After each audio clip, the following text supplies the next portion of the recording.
North of the bounds of empire, beyond the rivers that fed the grey sea and the hills that held the sky in silence, there lay a land shaped by stone, wind, and memory.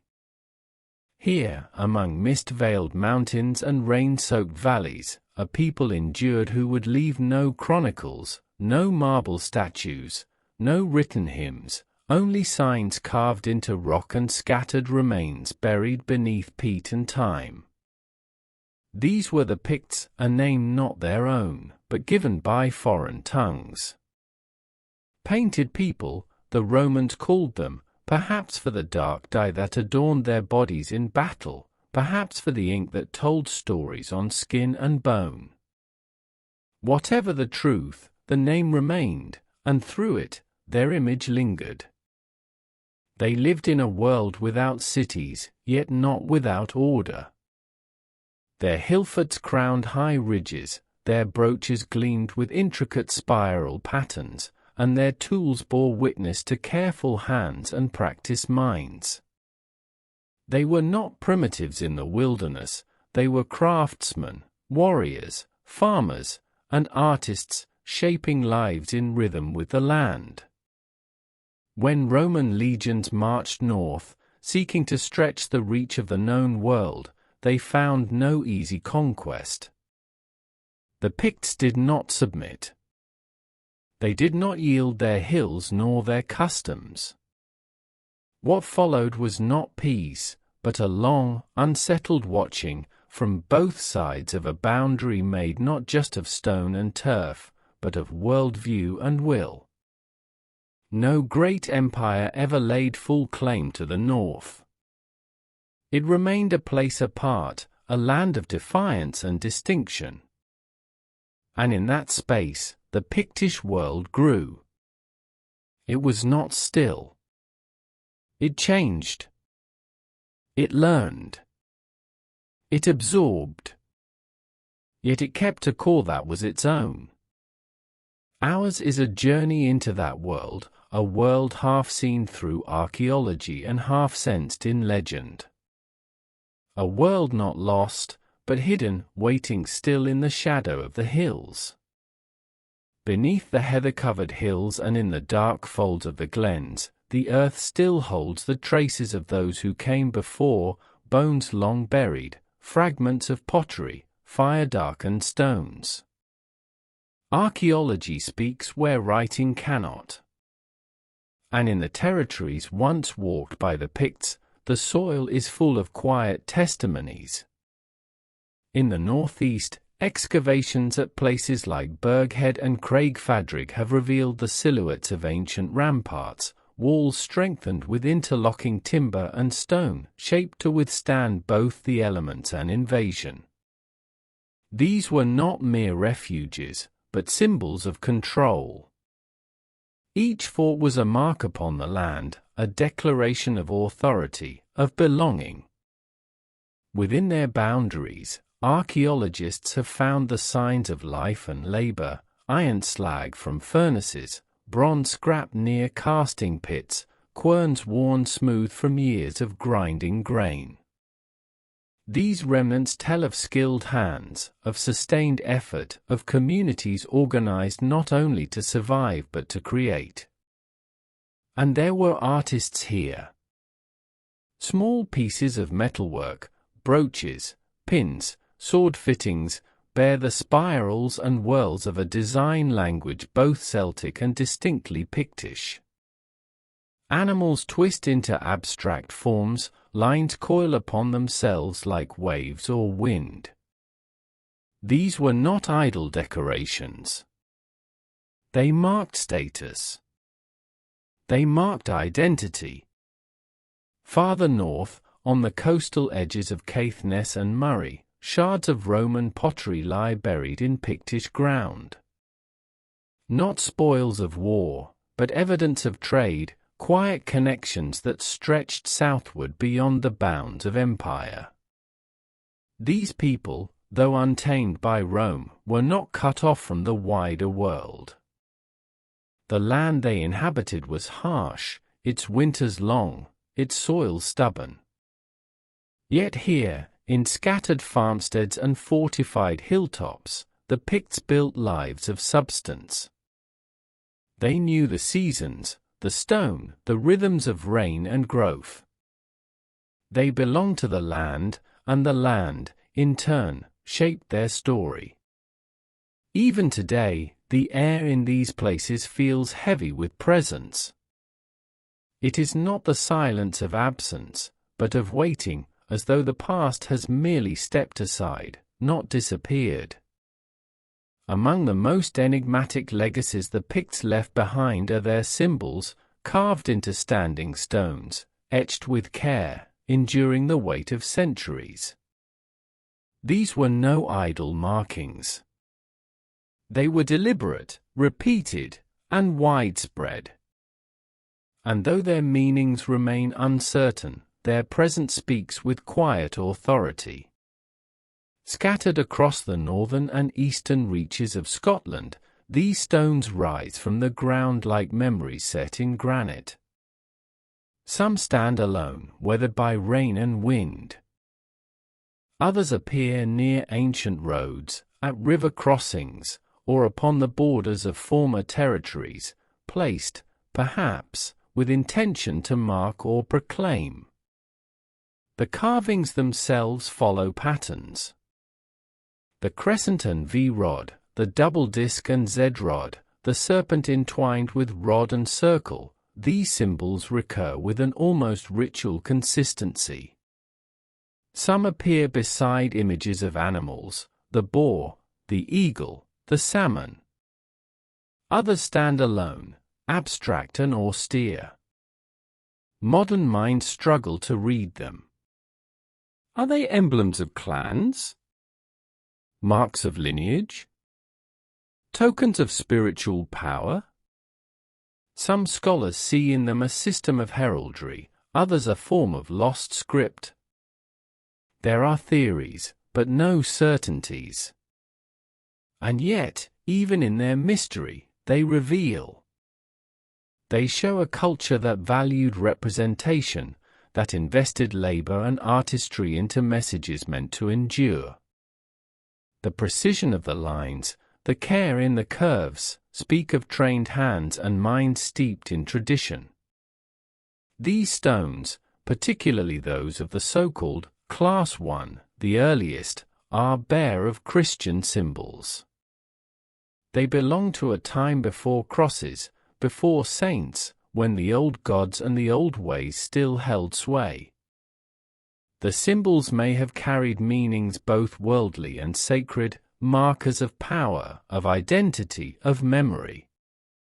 Later, as Christianity spread through the land, new stones were raised. On these, the Pictish symbols merged with crosses and Christian iconography, forming a visual dialogue between past and present, between tradition and transformation. In this, as in so much of their history, the Picts did not abandon their past. They carried it forward, reshaped but still present, etched in stone, visible still to those who know where to look. Long before the name Pict appeared in the writings of Roman chroniclers, the people of northern Britain had already woven themselves into the land. From the Neolithic stone circles to the bronze tools buried in barrow graves, the landscape carried their mark. But it was in the Iron Age, that quiet, transformative epoch, that the foundations of Pictish society were laid. The Iron Age in what would become Pictland was not defined by great cities or imperial roads, but by patterns of resilience. Across the highlands and lowlands, on ridges and near inlets, communities built with what the land offered.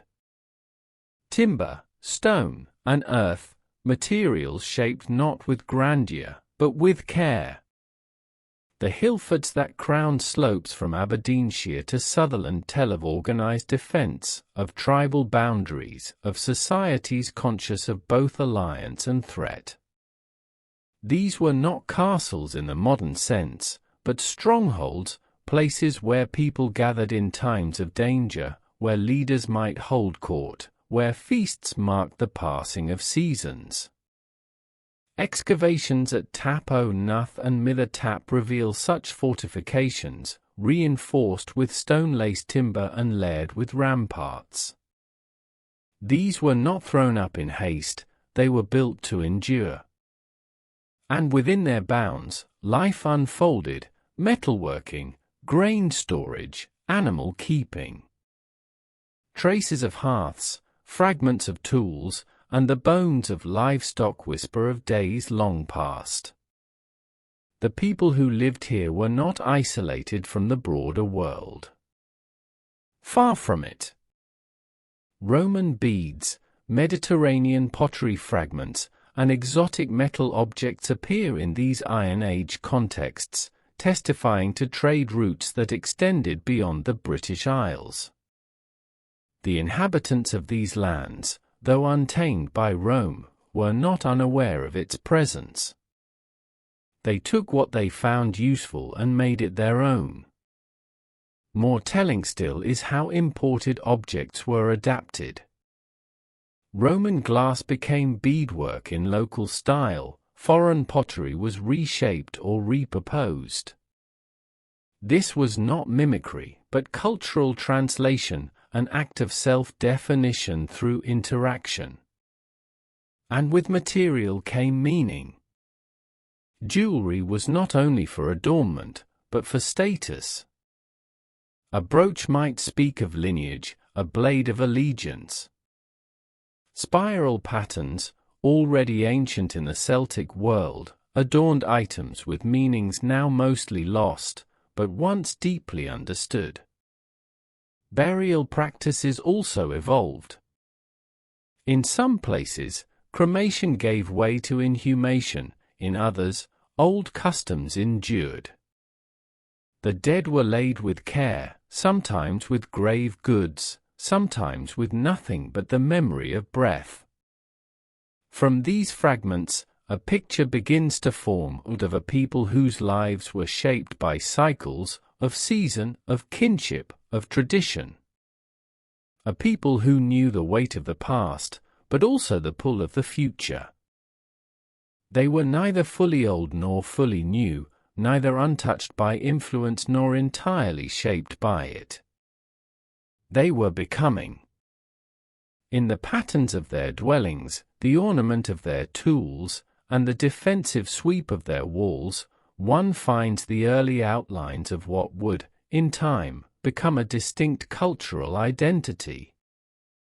Though unnamed in their own age, they would one day be called Picts. But here, in the echo of the Iron Age, they were something deeper, ancestors in the making, carving their place in the long rhythm of the northern land. In the south, Rome had come with banners raised and roads drawn straight across the hills. It brought with it the weight of law, coin, and carlomed stone. But in the north, beyond the reaches of well-laid borders, the empire found not submission, but resistance. The first Roman encounter with the northern tribes, ancestors of the Picts, came during the governorship of Gnaeus Julius Agricola in the late 1st century CE. His legions advanced deep into what is now Scotland, establishing camps, probing valleys, seeking to bring the land to heel. Yet, again and again, they met a people who would not yield. Tacitus, Agricola's son-in-law and biographer, recorded a vivid account of a climactic encounter, the Battle of Mons Graupius. Though its exact location is lost to time, it likely took place in the Grampian foothills, a wide, open landscape where the Roman line faced a confederation of northern warriors led by a chieftain named Calgacus. In Tacitus's telling, the northern army was vast, its warriors fierce and ungovernable.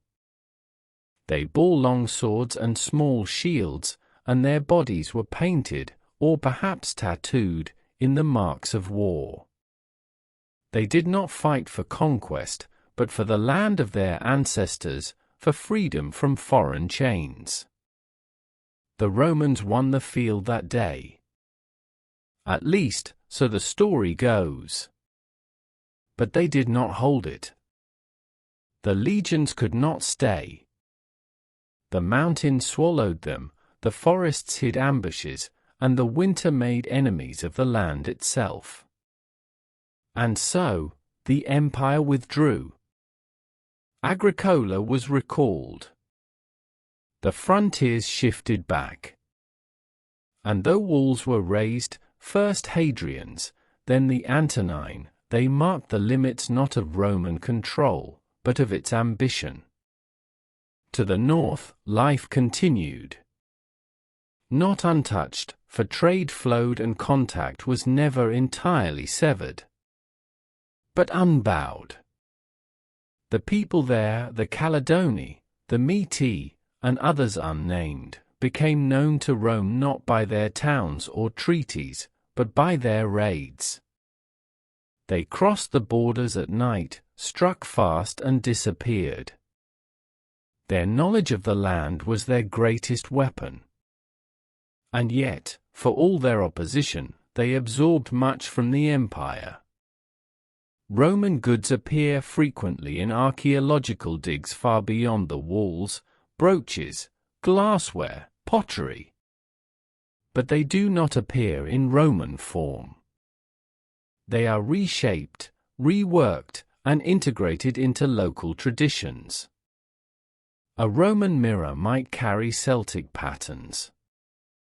An imported bead might adorn a Pictish cloak. This was no simple borrowing. It was a statement. A redefinition. The people of the North did not imitate. They translated. They took the foreign and made it serve their own. Even in the Latin writings of the time, one senses an unease, a recognition that these were not mere barbarians, but a people with structure, strategy, and spirit. Cassius Dio, writing in the 3rd century, distinguished between the northern groups and spoke of their customs, their nomadic habits, their shared wives, their warlike nature. These descriptions, though filtered through Roman prejudice, hint at complex societies beyond the reach of empire.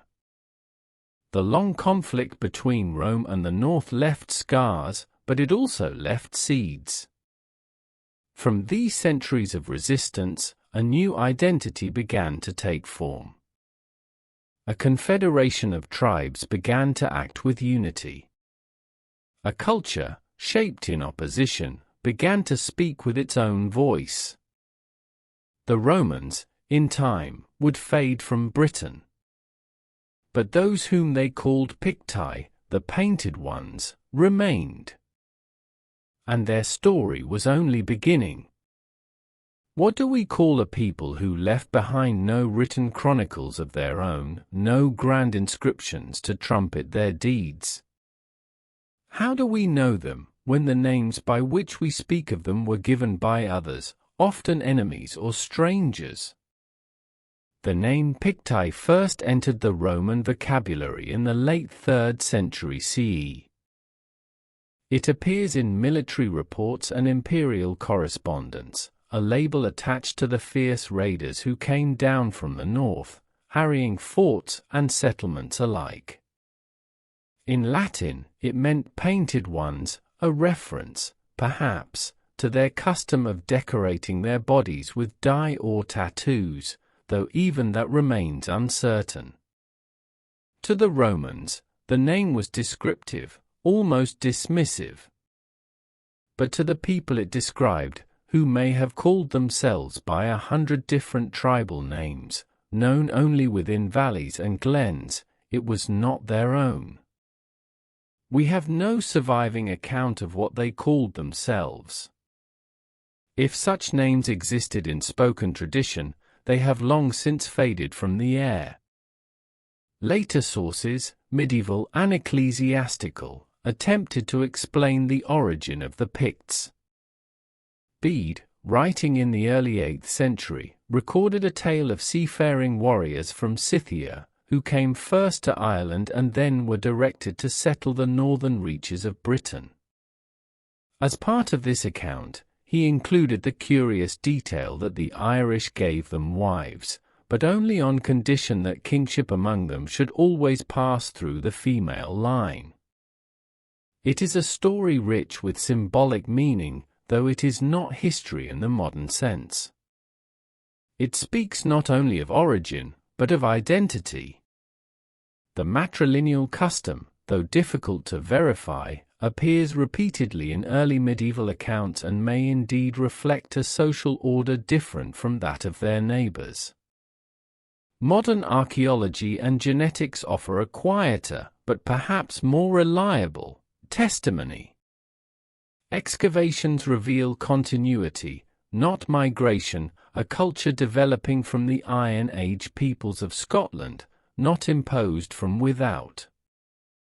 Ancient DNA studies show no sharp influx of foreign blood during the formative centuries of the Pictish period. Instead, they reveal a population rooted in place, shaped by centuries of contact and change, but never erased. Linguistic evidence offers further clues. Though no long Pictish texts survive, a handful of inscriptions in a script called Ogham, and even fewer in Latin characters, suggest that the Picts spoke a Celtic language of the Brittonic branch, akin to Welsh and Cornish. Place name studies reinforce this, with the recurring prefix Pit- found in hundreds of locations across eastern Scotland, believed to derive from a Pictish word for portion or land holding. These remnants suggest a people who, though fragmentary in our records, were not unknowable. Their words lived in stones, in streams, in the patterns of land division. Their identities, though eroded, have not vanished. In later centuries, their names would shift again. They would be called Albanic by the Gaels, and eventually Scots by the world beyond. But within the mist of their own time, they were something more fluid, kin groups, local chieftains, shifting alliances. They were not one thing, but many, bound loosely by geography, by culture, and, perhaps, by a growing sense of shared purpose in the face of the wider world. To seek their name, then, is to listen not for a single word, but for an echo. It does not shout. It lingers. It waits, carried on the wind between stone and sea. By the dawn of the 4th century, the shape of something new had begun to emerge in the north. The people the Romans called Picts were no longer merely tribes hidden behind walls and wilderness. They were becoming a force, not unified in the modern sense, but interconnected. A silent confederation was rising, shaped by shared pressures, common threats, and a slowly forming cultural core. It is not a tale told in charters or proclamations. The Picts left behind no written constitution, no central decree. Instead, their unity was spoken through stone and sword, through the spread of shared symbols, the appearance of larger political centers, and the growing complexity of their art and fortifications. Hill forts, once local strongholds, began to expand in scale and sophistication. At Burgh Head, on the Murray Firth, a massive enclosure was built, reinforced with timber and earth, its ramparts stretching across the headland like arms. Inside, workshops hummed with activity, metalworking, bone carving, and possibly even ritual. Such places were not mere shelters. They were seats of power. From these centers, chieftains ruled, disputes were settled, and alliances forged. Though no single king ruled over all Pictish lands, certain leaders rose above others, their influence spanning vast territories. The evidence for political centralization comes not only from fortifications, but from art. Symbol stones, those carved markers of identity and memory, began to spread in greater numbers, often appearing near major sites of power. The motifs they bore remained consistent, even across wide distances. This shared language of imagery suggests a cultural cohesion deeper than mere geography. Trade, too, played its part. Despite their distance from the Roman world, the Picts remained connected to the economic currents of the wider British Isles. Roman goods continued to appear in Pictish contexts, not as foreign novelties, but as integrated parts of local life. Pottery, glassware, and even coinage found new meaning in the hands of northern artisans and traders. And with trade came knowledge. Techniques of metallurgy advanced. Designs became more refined. The long tradition of Celtic spirals and interlace patterns took on new forms, more elaborate, more distinctively Pictish. The art of the Picts was no echo. It was an evolution. Language, while elusive, also hints at convergence. Though many dialects may have existed, the persistence of shared place name elements and recurring personal name components, such as the prefix tal- or the roots necton, suggests a growing linguistic coherence across the region. Still, it was not a unity of empires. It was not Rome, nor a kingdom in the image of Gaul. The Pictish confederation was looser, rooted in kinship, territory, and mutual interest. Chieftains ruled their own lands, but they also came together to fight, to feast, perhaps even to crown or acclaim kings. In moments of crisis, such as during the Great Conspiracy of 367, when Picts, Scots, Saxons, and other peoples launched coordinated attacks against Roman Britain, this network of alliances revealed its strength. The Picts could act not just as scattered tribes, but as a coordinated force. It was not merely coincidence. It was strategy. Yet even then, their cohesion was not fixed. Alliances shifted, rivalries simmered, boundaries moved with the seasons. But the idea of the Picts, as something more than scattered hillfolk, had taken root. What emerged during these centuries was not a state, but a shared identity. A people who, though varied in tongue and lineage, had begun to recognize themselves in each other, in the curve of a carved stone, the echo of a name, the scars of a common enemy. In silence, they grew. In resistance, they endured. Among the most enduring legacies of the Picts, more than any sword or fortress, are the stones they carved. These monuments, scattered across the hills and coastal plains of northern and eastern Scotland, stand not merely as relics, but as expressions of thought, belief, and identity. They are memory set in stone, messages passed from one age to the next.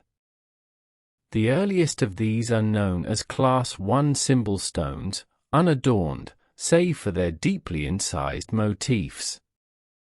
They bear no Christian cross, no Latin script. Only symbols, repeated with quiet insistence, the crescent and V-rod, the double disc and Z-rod, the serpent and mirror, the boar and eagle. These were not idle decorations. Their recurrence across time and geography suggests a system, not of writing as we know it, but of signification. Some scholars see them as badges of office, tribal emblems, or territorial claims. Others interpret them as spiritual symbols or markers of rights and ancestors. But the truth remains veiled. Each carving is unique, yet bound by a shared language of form. The crescent often cradles the V-rod like a blade crossing the moon. The double disc, linked by the jagged Z, suggests tension or union. These are not random. They are careful, deliberate, shaped by hands that knew their purpose, even if we do not. As time passed and Christianity began to take hold in Pictish lands, the stones changed. Class II symbol stones emerged, often larger, more elaborate. Upon them, crosses rose beside the older symbols. The Pictish designs remained, not erased, but integrated. The new faith did not silence the old identity. Instead, the two coexisted in granite harmony. The artistry of these stones reached astonishing heights. The carvings move beyond symbols into full narrative scenes, horsemen in procession, hunts in motion, beasts both real and imagined. Human figures, once rare, now appeared with distinct gesture and dress. The stones became both canvases and archives, recording not just power, but piety, lineage, and legend. Some were raised over graves. Others stood near churches, crossroads, or gathering places. Their placement was no less deliberate than their carving. They watched the living and marked the dead. They proclaimed presence in the landscape, both to neighbors and to the unseen. The final evolution, Class III stones, bore no traditional Pictish symbols. Instead, they carried crosses alone, often richly adorned with Celtic interlace and biblical scenes. By this stage, the Christianization of the Pictish elite was nearly complete. Yet even then, the artistry retained echoes of earlier forms, the serpentine curves, the symmetry, the sense of mystery. The stones are not merely historical artifacts. They are acts of memory. They speak of a people who, though unwritten, were not voiceless. Who knew permanence not through parchment, but through stone. In places like Aberlemno, Shandwick, and Magel, these carvings still stand, weathered, yes, but clear. They invite not only observation, but reflection. One does not read them so much as listen to them, patiently, as to a language half forgotten. And in that silence, something stirs, a sense of who the Picts were, not as subjects of Rome or converts of the Church, but as themselves. Their minds, their hands, their world, all traced in the grain of stone, waiting to be seen. The story of the Picts is not only one of land and lineage, but of belief. For centuries, their rites were spoken in groves, marked by fire and stone, guided by traditions that left little trace but the symbols carved in silence. Yet in time, even in the far north, the pulse of a new faith began to stir, a faith not born of hills and sky, but of scripture and cross. Christianity came gradually to Pict land, not with conquest, but with whisper and witness. Unlike the Roman South, where bishops walked in courts and churches rose beside roads, the Christian message in the North arrived through quieter means. Missionaries journeyed from Ireland and the Western Isles, ascetic, patient, fluent in the ways of kin and custom. One of the earliest known emissaries was Saint Ninian, whose influence stretched into southern Pictish territories. Later, saints like Columba, from the Irish kingdom of Dal Riata, played a more direct role. It was Columba, according to later hagiographies, who encountered the Pictish king Bride near Inverness and brought the word of Christ into the heart of a still pagan court. These tales, recorded in monastic script, blend fact with miracle. They speak of demons cast out, gates opened by faith, and kings swayed by divine presence. Whether literal or symbolic, they reflect a deeper truth, that the old ways were giving ground to something new.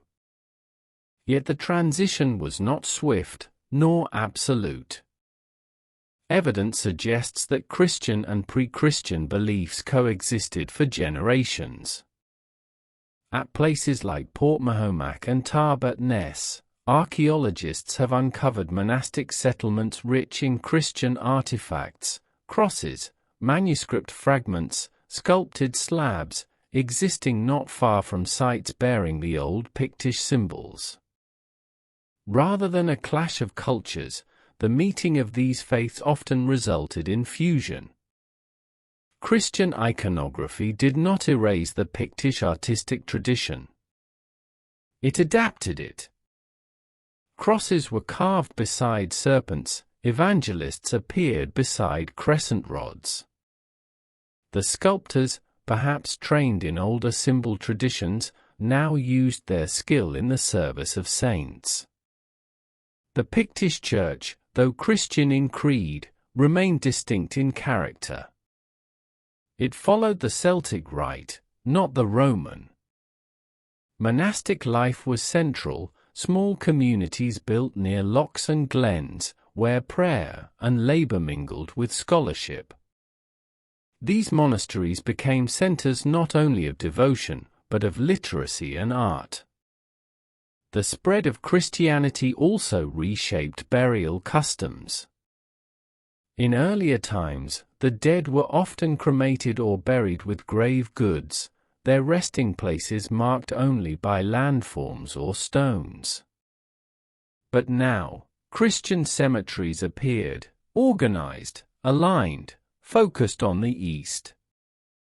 The body was placed without weapon or jewel, the soul commended to heaven. And with faith came script. Though the Picts never left behind long written texts, their contact with Christian clerics introduced the Latin alphabet. Short inscriptions began to appear, on stones, in churches, around monasteries. Some are in Latin, others in Ogham. Many remain undeciphered, their messages lost, but their presence marks a shift. In this blending of old and new, the Picts forged a unique expression of belief. They did not forget who they were. They brought their identity into the church, shaping its symbols, its spaces, its language. The sacred did not replace the past. It enfolded it. By the 8th century, the cross had become a central motif in Pictish stonework. But it was not a foreign imposition. It was carved with the same hands that once shaped serpents and warriors. The spirit had changed, but the soul remained. Amid the hills and forests of ancient Pictland, there lived a people for whom warfare was not simply necessity, but expression of identity, of status, of memory. The warrior stood not only as a defender of territory, but as a bearer of honor, a living emblem of lineage and pride. And from this reverence, a distinct martial tradition emerged, both practical and symbolic, rooted in function yet adorned with artistry. The Pictish warrior did not march in great disciplined ranks as Roman legions did. His strength lay in agility, in knowledge of the land, in sudden, decisive strikes. He moved swiftly through glen and forest, appearing without warning, vanishing without trace. This was not cowardice, but strategy, honed by generations in a landscape that rewarded cunning as much as courage.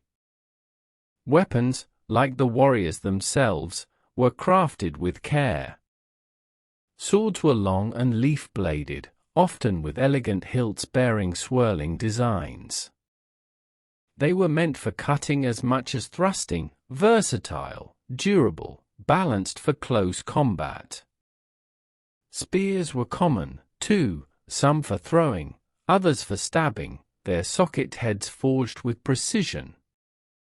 Axes, though less frequent, bore weight enough to cleave shield and bone alike. But it was not only the weapon that mattered. It was how it was borne. Ornamentation, on the blade, the scabbard, the brooch that fastened a cloak, signaled more than wealth. It spoke of rank, of reputation. Elaborate brooches of silver or bronze, set with stones and etched with zoomorphic forms, often adorned those of higher standing. Their spirals and beasts were not random, they told stories, echoed myths, carried memory. Shields were round, often made of wood with iron bosses. Some may have been painted or covered in hide. Yet even these practical tools could bear decoration, a pattern, a color, a marking to identify warrior to ally and stranger alike. Armor was rare and likely limited to elite fighters. The Pictish way emphasized movement, not weight. And on the body itself, signs of power were etched, perhaps in pigment, perhaps in ink, perhaps in pain. Classical authors wrote of Picts adorned in designs, blue tattoos, symbols of animals or spirits. Whether these were marks of clan, of battle prowess, or of sacred rite is unknown. But they linger in imagination, warriors whose skin bore the same patterns carved in stone, as if the land and the flesh were one. The boar, the serpent, the eagle, these creatures recur not only in art, but in identity. They were emblems of strength, of cunning, of sight. To wear the mark of such an animal was to claim kinship with its spirit, to draw power from the wild. It may be that these animals formed the totems of clans or warrior bands, passed from generation to generation. War, in Pictish life, was not only against foreign threat. Internal rivalries were common, disputes over territory, honor, succession. The fragmented nature of Pictish kingship meant that power was often contested, and allegiance could shift with season or fortune. Feasts followed victories. Poets may have sung of the fallen. And symbols of triumph, a captured weapon, a carved stone, bore witness. Yet for all its violence, warfare among the Picts was not without restraint. Raiding was often targeted, brief, aimed at resources or prestige. Total destruction was rare. Livestock, not cities, were the usual prize. The goal was not annihilation, but dominance, a recognition of superiority that did not demand erasure. This martial culture shaped more than battles. It formed the rhythm of life, in training, in story, in ceremony. The carving of a sword on a symbol stone, the placement of weapons in a high-status grave, the portrayal of mounted warriors in sculpture, all reflect a society where the warrior was central, not only to defense, but to meaning. In time, the nature of warfare would change. The Norse would come with longships and steel, and the Gaels with new forms of kingship. But the memory of the Pictish warrior, swift, silent, marked by beast and blade, would remain etched in the stones, waiting still to be seen. In a world dominated by male descent, where kingship passed from father to son like sword to scabbard, the Picts stood apart. According to early sources, notably the Venerable Bede, the Picts practiced a form of succession through the mother's line. It was not inheritance in the Roman or Gaelic mold. It was older, stranger, and deeply rooted in custom. The tale, often repeated, tells that the Picts, upon first settling in Britain, lacked wives.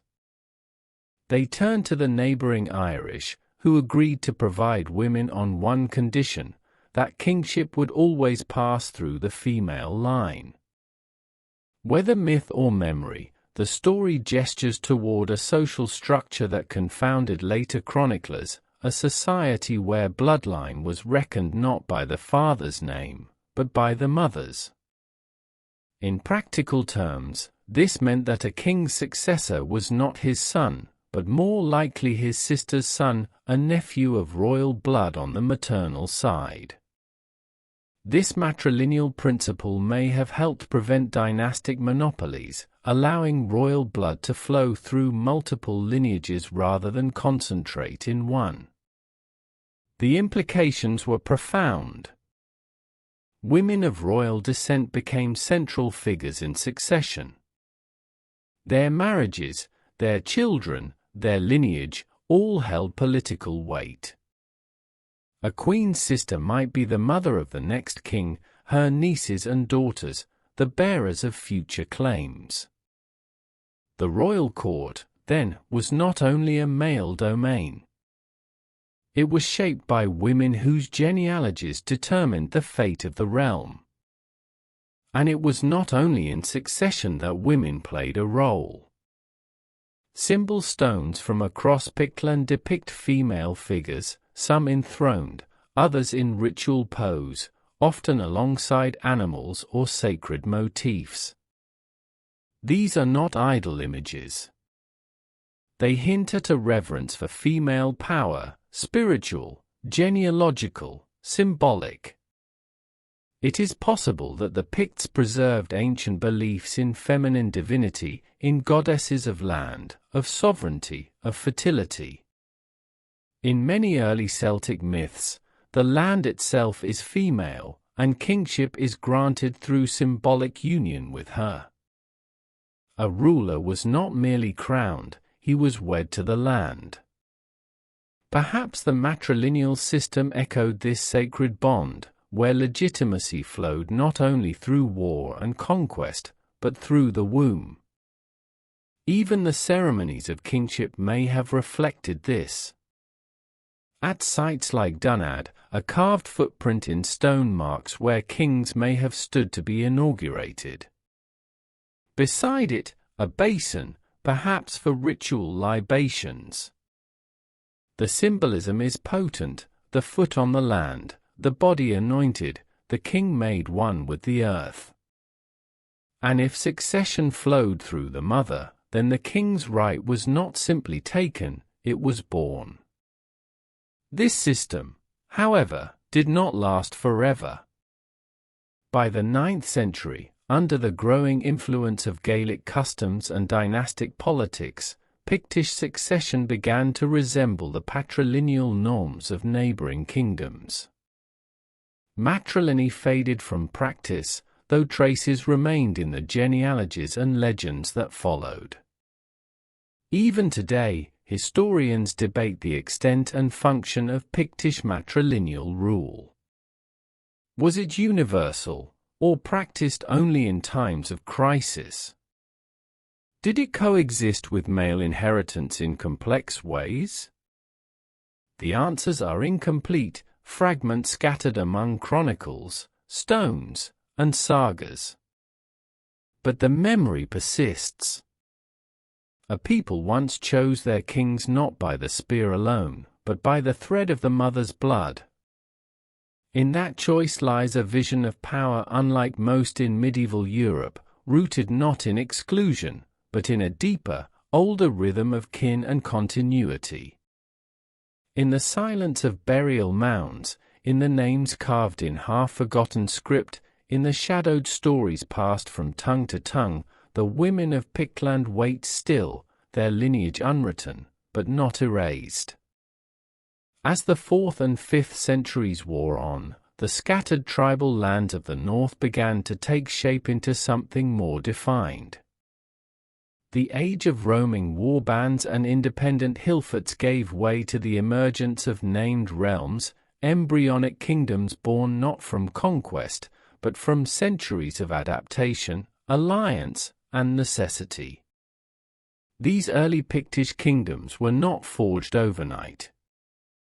They were the result of generations of subtle consolidation, of chieftains binding families through marriage, of strongholds expanding into centers of power, of local customs blending into broader identities. And though their borders would remain fluid, their presence was unmistakable. Among these rising polities, the kingdom of Fortru stands out. Once believed to lie in central Scotland, closer to Perth, more recent scholarship places it farther north, in the rich lands around the Murray Firth. Here, near the coast, the evidence is plentiful: massive forts, carved stones, metalwork of royal quality. Fortru would, in time, become the dominant force among the Picts, its rulers leading the wider confederation. But it was not alone. To the east, in what is now Angus and the Mearns, the kingdom of Sersin flourished. Its proximity to Romanized southern lands gave it a unique role, a bridge between the older Pictish world and the emerging Gaelic and British influences to the south and west.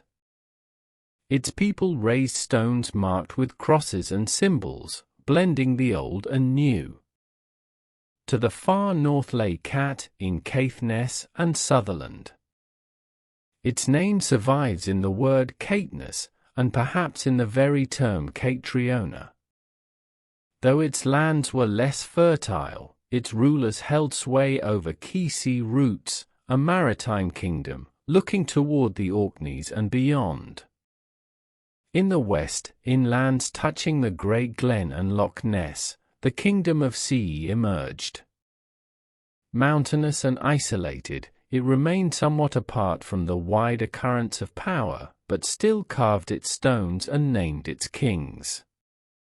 The wildness of its terrain shielded its people, and perhaps preserved older customs longer than elsewhere.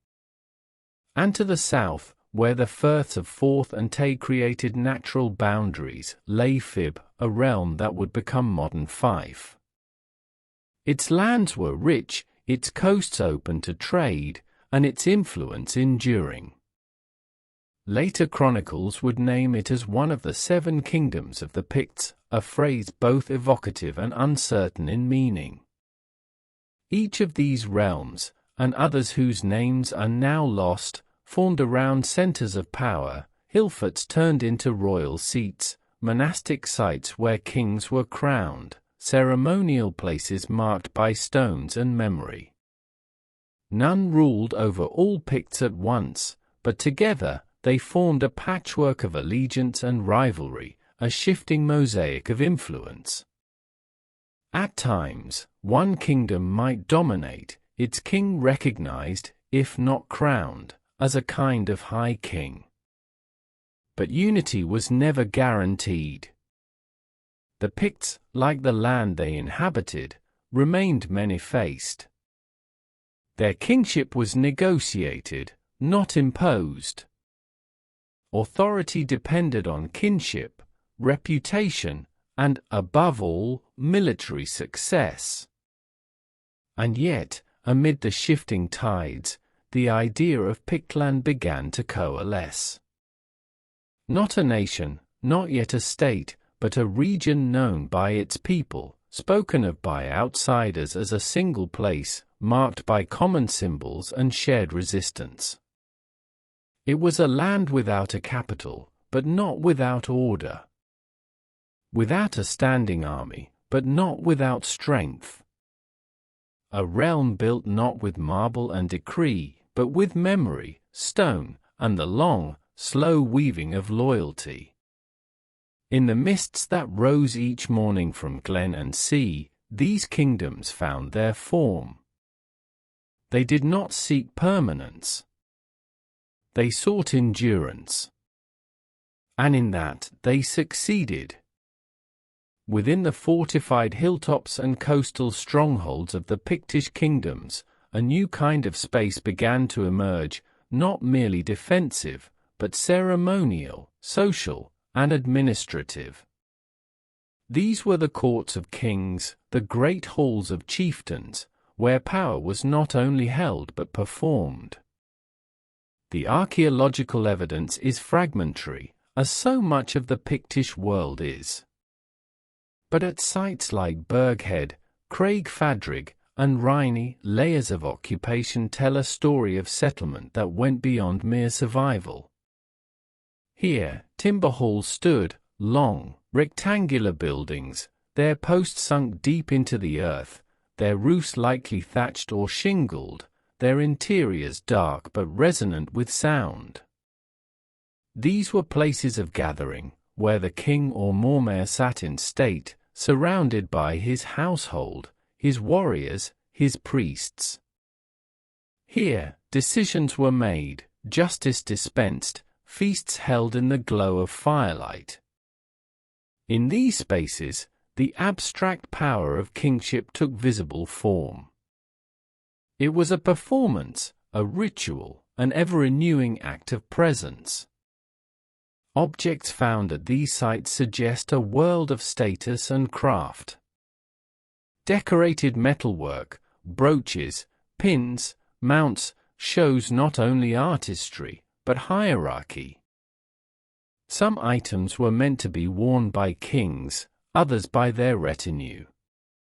The styles echo Irish and Anglo-Saxon influences but remain distinctly Pictish in design, coiled patterns, interlaced beasts, geometric purity. Nearby, evidence of production abounds. Blacksmithing furnaces, refuse pits filled with metal slag, tools of bone and stone. These were not passive settlements, they were centers of craft.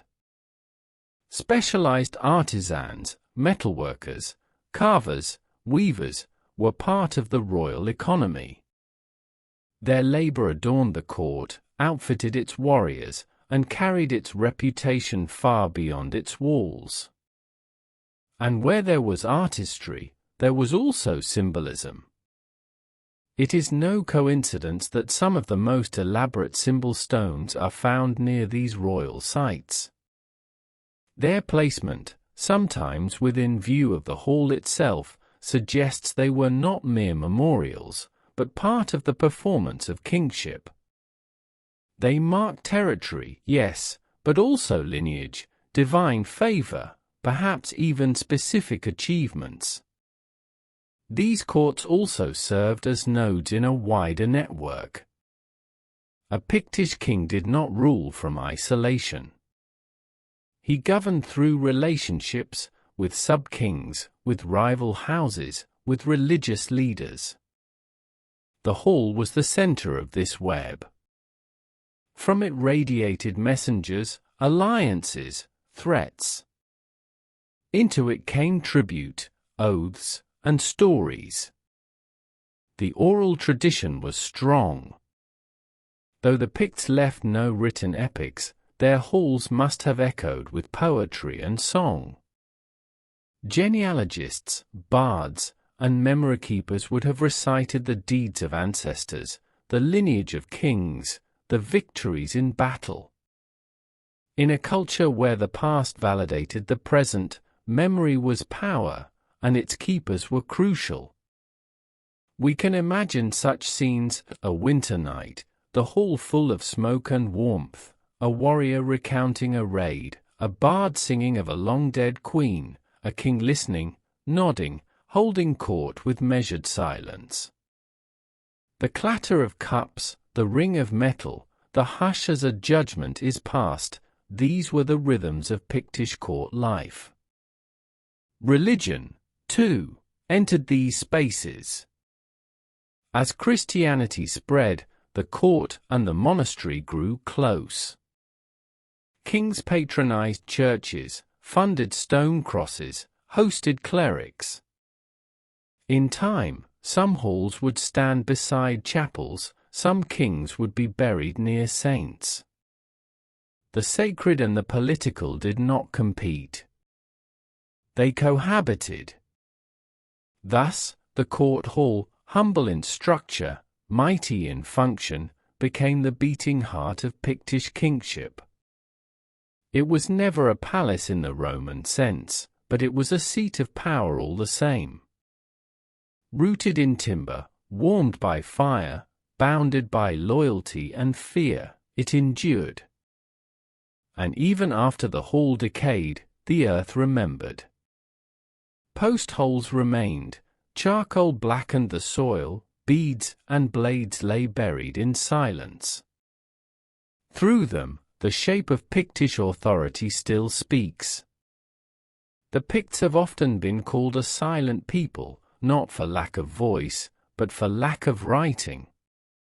In contrast to their neighbors, who etched their thoughts in Latin and Gaelic, who left behind gospels and annals, the Picts seem at first glance to have left little on parchment or page. But silence is not absence. And even in the seeming quiet, the signs of scribes begin to appear. At the heart of this mystery lies a contradiction.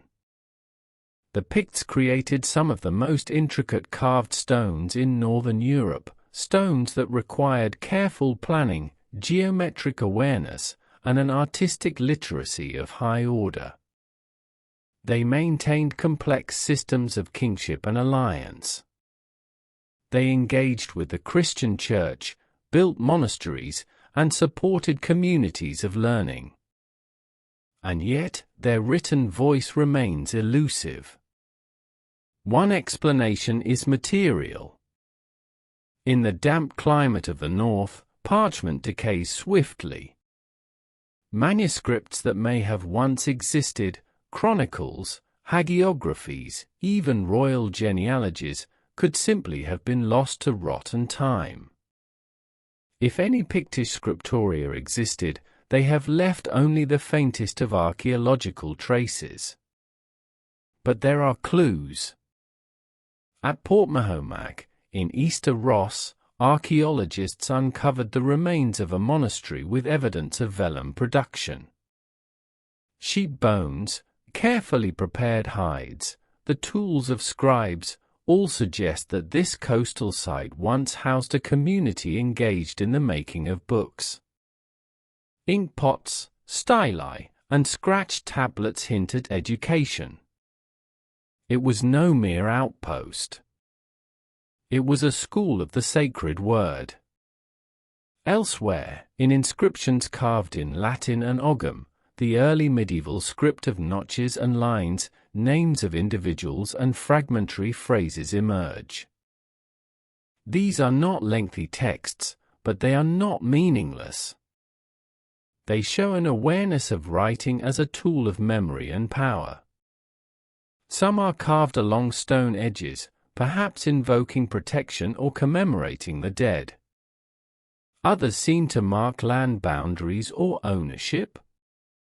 Ogham, used across the Irish Sea and in western Britain, appears in a handful of Pictish sites. Its presence suggests cultural exchange with Gaelic-speaking communities, particularly in Dalriada and Ireland. But the Picts did not merely borrow. In some cases, they adapted the script to their own language, leaving behind inscriptions that resist easy translation, as if the words themselves now sleep in stone. There are also hints of names, royal names, passed down through Latin chronicles written by outsiders. Names like Necton, Bride, and Ingus appear repeatedly, often attached to kings who interacted with the church or fought notable battles. These names carry weight. They tell of continuity, of memory preserved.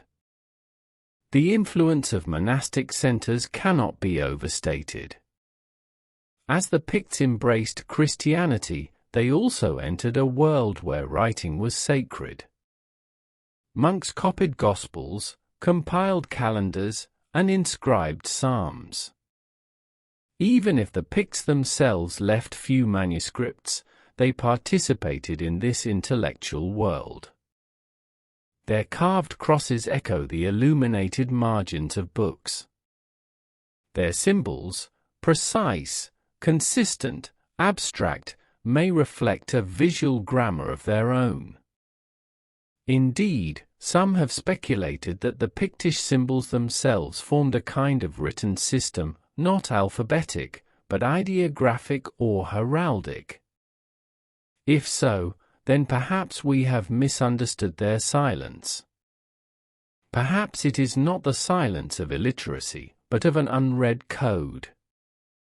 A language not lost, but unseen. In this light, the Picts emerge not as a people without thought or record, but as a culture whose memory was preserved in forms other than the book. In stone, in pattern, in the rhythm of names and rites, they remembered. And where the pen failed, the chisel endured. Their scribes, if we may call them that, worked not with ink alone, but with line and symbol, gesture and inheritance. Their library was the landscape. Their archive, the carved stone. And through these, their voice still waits, not loud, but lasting. As Christianity took firmer root in Pictland, its rhythm shifted from the fringes to the very core of society. Where once missionaries had moved as solitary figures through unfamiliar valleys, now monastic centers rose, humble in stone, yet vast in influence. With them came the saints, both living and remembered, their breath shaping the new soul of the land. The saints of the Pictish world were not always of native birth. Many came from across the water, from Iona, from Ireland, from the Gaelic lands of the West. Yet their footsteps left deep impressions. They did not arrive as conquerors, but as guides, carrying scripture, song, and sacrament. And their names, Columba, Drosten, Fergus, Ninian, became woven into the story of the land. St. Columba, or Columcille, perhaps the most renowned among them, journeyed from Ireland in the mid-6th century. His abbey on the island of Iona became a beacon of learning and devotion. Though his mission was primarily among the Gaels, the chronicles tell of his meeting with Bride, king of the Picts. Whether fact or shaped legend, their encounter marked a symbolic moment, the meeting of old sovereignty and new faith.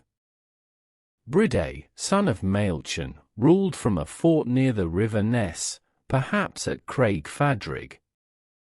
He was a powerful monarch, and if he accepted Columba's message, it was likely for both spiritual and strategic reasons. The Christian Church offered not only salvation, but structure, literacy, alliances, prestige. And so, from this point forward, more and more Pictish rulers began to support monastic foundations. These monastic sites were not grand like later cathedrals. They were clusters of wooden buildings, churches, dwellings, workshops, gardens, enclosed by earthworks or fences. But within them lived men, and, in some cases, women, committed to a life of prayer, study, and community. Portmahomac, near the eastern coast, was one such place. Recent excavations have revealed its breadth, evidence of scriptoria, of ironworking, of sculpted stones bearing intricate Christian art. This was not a passive outpost, but a center of creativity and discipline. The monks here worked, sang, fasted, and wrote, their days shaped by the cycle of the liturgical year.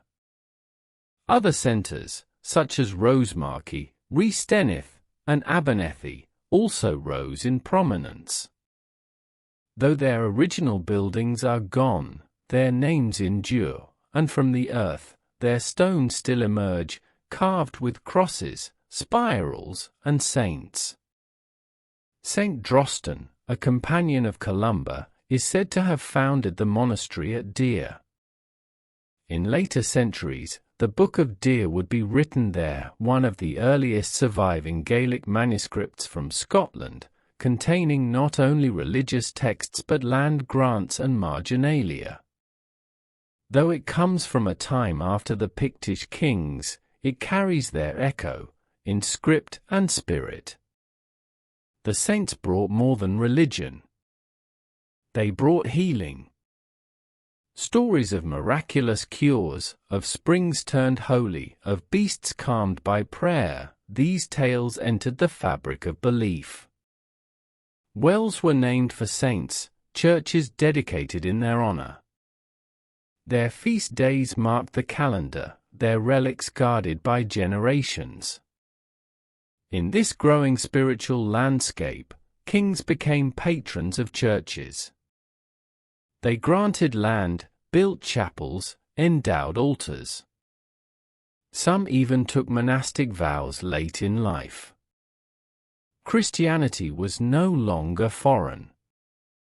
It was Pictish, rooted in native soil, sung in native tongue. And through it all, the breath of the saints remained, not only in their miracles, but in the habits they inspired. To walk a pilgrimage path, to light a candle, to carve a cross into stone, these were not mere acts of faith. They were affirmations of belonging, of being part of something larger, holier, enduring. The saints did not erase the past. They blessed it. And in the quiet corners of Pictland, among the trees and streams, their memory still lingers, gentle, steadfast, alive. In the world of the Picts, law was not written in codes or carved into tablets. It lived in the voice, the memory, the precedent. It flowed not from a king's decree, but from kinship, from custom, from the rhythm of the land itself. In such a society, the ties of family, the ownership of soil, and the traditions of justice were inseparable. Kinship was the foundation. One was not an isolated self, but a thread in a wider tapestry of clan and blood. A man's identity rested in his lineage, who his mother was, who his uncles were, which kindred claimed him. This extended family was not merely social, it was legal. It determined rights to land, obligations to others, and the structure of daily life. Land, in turn, was rarely held by individuals alone. It belonged to the king group, a shared inheritance passed not from father to son in isolation, but preserved by the collective. A chieftain might reside on ancestral soil, but it was understood as belonging to his people. Even kings ruled not as absolute owners, but as stewards of sacred ground, granted by tradition, blessed by ceremony. Place names across Scotland still echo this structure. Prefixes like Pit-, found in hundreds of locations, are thought to derive from a Pictish term meaning a portion of land, often tied to a family group. Each Pit- name may represent an old unit of settlement, a territorial claim, a link in the long chain of descent and obligation. Justice among the Picts was not meted out in courts of marble. It was spoken in gatherings, among elders and peers, beneath open sky or in the halls of chiefs. Disputes were settled through restitution, through oath, through memory. A wrong was not simply punished, it was made right, by compensation, by reconciliation, by restoring balance within and between kin. Brehons, learned men who remembered the law, may have served a role similar to their counterparts in Ireland. They did not invent rules, but preserved them, passed down through generations. These laws were not static, they adapted to circumstance, guided by precedent and shaped by the needs of the community. Crimes against persons, injury, theft, insult, were reckoned in fines, known as eric. The amount depended on the status of the victim, the intent of the act, the history between families. Blood feuds were possible, but often avoided. Compensation, publicly agreed and ritually confirmed, restored peace. Inheritance followed the lines of kin, often through the maternal side. This meant that land and power did not always concentrate, but moved laterally, from uncle to nephew, from cousin to cousin. It was a system both stable and dynamic, ensuring that leadership remained within a house, but not always in a single hand. Hospitality was not optional. To host, to feed, to protect the stranger or the traveler, these were duties as sacred as prayer. A king was measured not only by his strength, but by his generosity. The great hall was a place of welcome, and its hearth a symbol of justice and unity. Religion added another layer. Monastic lands operated under their own customs, often preserved by charters and protected by royal favor.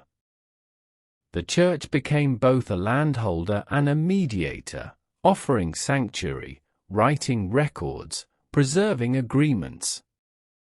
In time, clerics became scribes of law, shaping the transition from oral to written tradition. Yet even as writing spread, the older patterns endured. The land remembered. So did the people. In every carved stone that marked a grave, in every name tied to a field or stream, there lingered the weight of past agreements, the unspoken codes of belonging. To live in Pict land was to live within a web of kin, of land, of duty. It was a society where justice did not descend from a throne, but rose from the soil and the shared word. And in this, perhaps, lay its strength. In the stillness of early morning, when mist clung to the heather and the cries of birds echoed across the lochs, the Picts prayed. But theirs was not always the prayer of books and liturgy.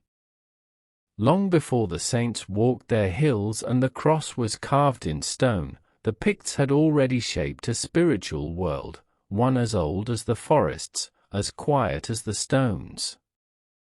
The earliest Pictish beliefs remain elusive, not because they were shallow, but because they left little behind that the modern eye can decipher. There were no temples of marble, no written hymns. What survives are symbols and sights, echoes rather than voices. In the sacred landscape, meaning was layered. Hills had names whispered in reverence.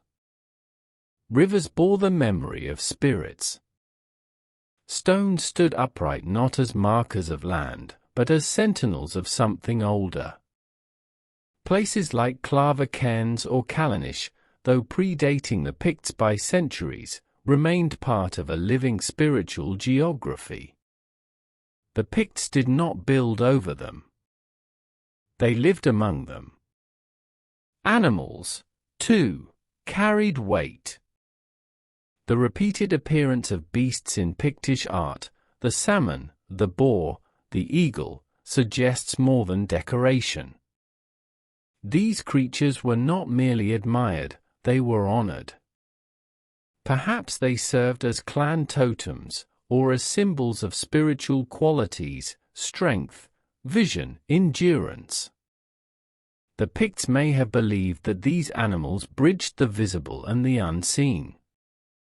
In this belief system, boundaries were sacred. The edge of a forest, the crossing of a river, the entrance to a hill, these were thresholds, places where the veil thinned. Offerings may have been left at such sites, food, crafted items, perhaps even hair or blood. Not sacrifices of terror, but acts of connection between the living and the world beyond. Burial practices offer further insight. While cremation and inhumation coexisted, the care with which the dead were placed suggests a deep awareness of the afterlife. Bodies were oriented with the sun, graves aligned to significant landmarks. In some areas, round cairns or long barrows still dotted the land, reused or remembered as ancestral resting grounds. With the coming of Christianity, these older beliefs did not vanish. They bent, shifted, and slowly entwined with the new. Saints took the place of spirits, holy wells replaced sacred springs, and stone crosses rose where once symbols had stood alone. Yet the older forms remained visible. Even on Christian symbol stones, the beast still coiled, the crescent still arched. The serpent was not slain. It was sanctified. Rituals continued, though their meanings evolved. Fire festivals may have been reinterpreted as saintly vigils. Midwinter and midsummer retained their power. The turning of the seasons remained a rhythm of both faith and survival. Harvests were still blessed, not only with prayer but with remembered rites. The Pictish Church, distinct from Roman forms, preserved much of this continuity. Its monks fasted and prayed, yes, but also knew the land, the tides, the stories of the hills. It was a Christianity rooted not in empire, but in encounter. This spiritual world, both old and new, was deeply personal. It was not imposed from a pulpit, but taught at the hearth, lived in daily gestures. The carving of a symbol, the lighting of a flame, the touch of water to brow, these were acts of devotion, carried not in scrolls but in memory. Even today, in remote corners of Scotland, fragments endure. Wells bear the names of saints. Stones stand alone in fields, their markings softened by time.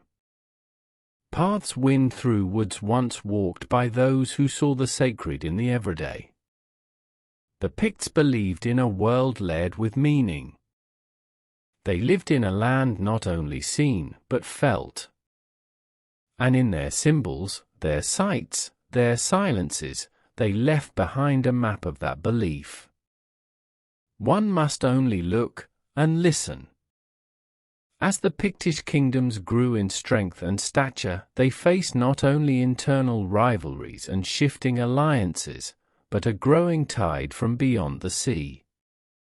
From the east and the north, across grey waters and beneath lowering skies, came the longships, narrow, swift, and filled with warriors. The age of the Norse had begun. The earliest Viking raids struck with the suddenness of storm. Monasteries, standing as symbols of wealth and sanctity, were often the first targets. Their treasures, silver chalices, illuminated manuscripts, golden reliquaries, were irresistible. But more than riches drew the raiders. The church's outposts, often isolated and lightly defended, were soft marks for those who knew how to strike and vanish. In 793, the famous sacking of Lindisfarne shook Christendom. And though this took place in Northumbria, its echo reached the coasts of Pictland. Not long after, raids touched the Orkneys, Shetland, and the mainland shores. The monasteries of the north, like Portmahomac and Applecross, would have heard the warnings, seen the sails. For the Picts, the Norse were more than a military threat. They represented a wholly different world, not only pagan and alien, but organized, bold, and deeply seaborne. The Norse did not raid only for loot. They explored, settled, and claimed. By the early 9th century, parts of the Northern Isles were being occupied, their native populations absorbed or displaced. The Picts, whose strength had long rested in their knowledge of terrain and their decentralized kin-based structures, now faced an enemy that moved with speed and coordination, often bypassing the traditional defenses of the land. The sea, once a barrier, became the invader's road. Yet the Picts did not collapse. They resisted, adapted, fought back. Stone fortresses were reinforced. Watchposts likely lined the coast. Kings called upon their nobles, mustered warriors from across their regions, and sought to protect both land and church. But the strain was immense. In response to the Norse, some Pictish rulers formed alliances with Gaelic-speaking neighbors, particularly the Kingdom of Dalriata, long settled on the western coast. This cooperation, over time, would reshape the very identity of the region. A figure emerges from this crucible of chaos, Syned mac Ailpin, known in later tradition as Kenneth mac Alpin. Though details of his life are cloaked in myth and contradiction, he is remembered as the man who, around the mid-9th century, united the Picts and the Scots. Whether by conquest, diplomacy, or inheritance, Kenneth brought together two peoples long divided, forming the early foundation of what would become the Kingdom of Alba, the seed of modern Scotland. The Viking raids, then, did more than threaten. They catalyzed. They forced old divisions to close. They pressed fragmented kingdoms toward unity, compelled isolated halls to think in broader terms. But this came at a cost. As the Norse settled in Orkney, Shetland, the Hebrides, and parts of Caithness, the Pictish presence in these regions faded. Once vibrant centers of Pictish life, with their stones, their saints, their symbols, became Norse-ruled. The cultural tide shifted. Even so, not all was lost. In many places, Norse and native lived side by side. Some Pictish traditions were absorbed, others transformed. Place names blend the languages. Art styles intermingle. A new, hybrid identity began to form along the coastlines and isles. The raiding tide had come, fierce, swift, and merciless. But from the flood, a new land emerged, forged in resilience and memory. The Picts did not vanish. They were shaped. And through that shaping, they helped shape Scotland itself. In the shifting mists of the 9th century, amid the pressure of Norse incursions and the slow erosion of old boundaries, there rose a king whose name would echo through the annals, Syned mac Ailpin, remembered to later generations as Kenneth mac Alpin. His reign marked a turning point not only in the fortunes of the Picts but in the very shaping of Scotland. The truth of Syned's ascent is shadowed in legend. Later chroniclers, writing in Latin or Gaelic, tell tales both noble and grim. One account, heavy with drama, claims that he lured Pictish nobles to a banquet, only to have them fall into hidden pits lined with blades, a tale more symbolic than credible.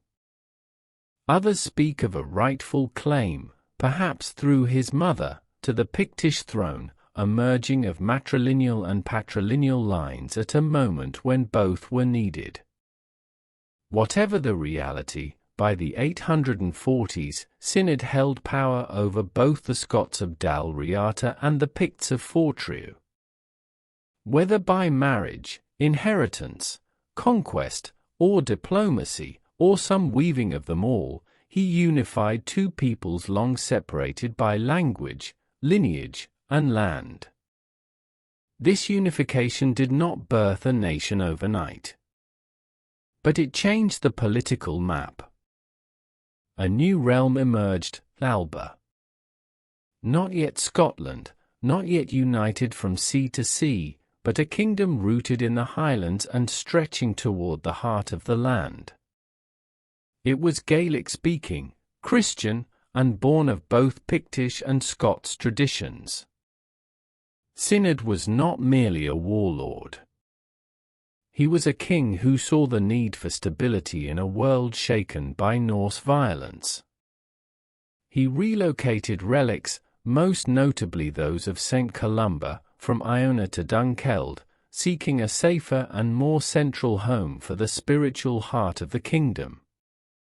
This move also symbolized a shift from the western seas to the eastern valleys, from the margins to the center. His rule likely relied on compromise. Pictish elites were not swept away but integrated.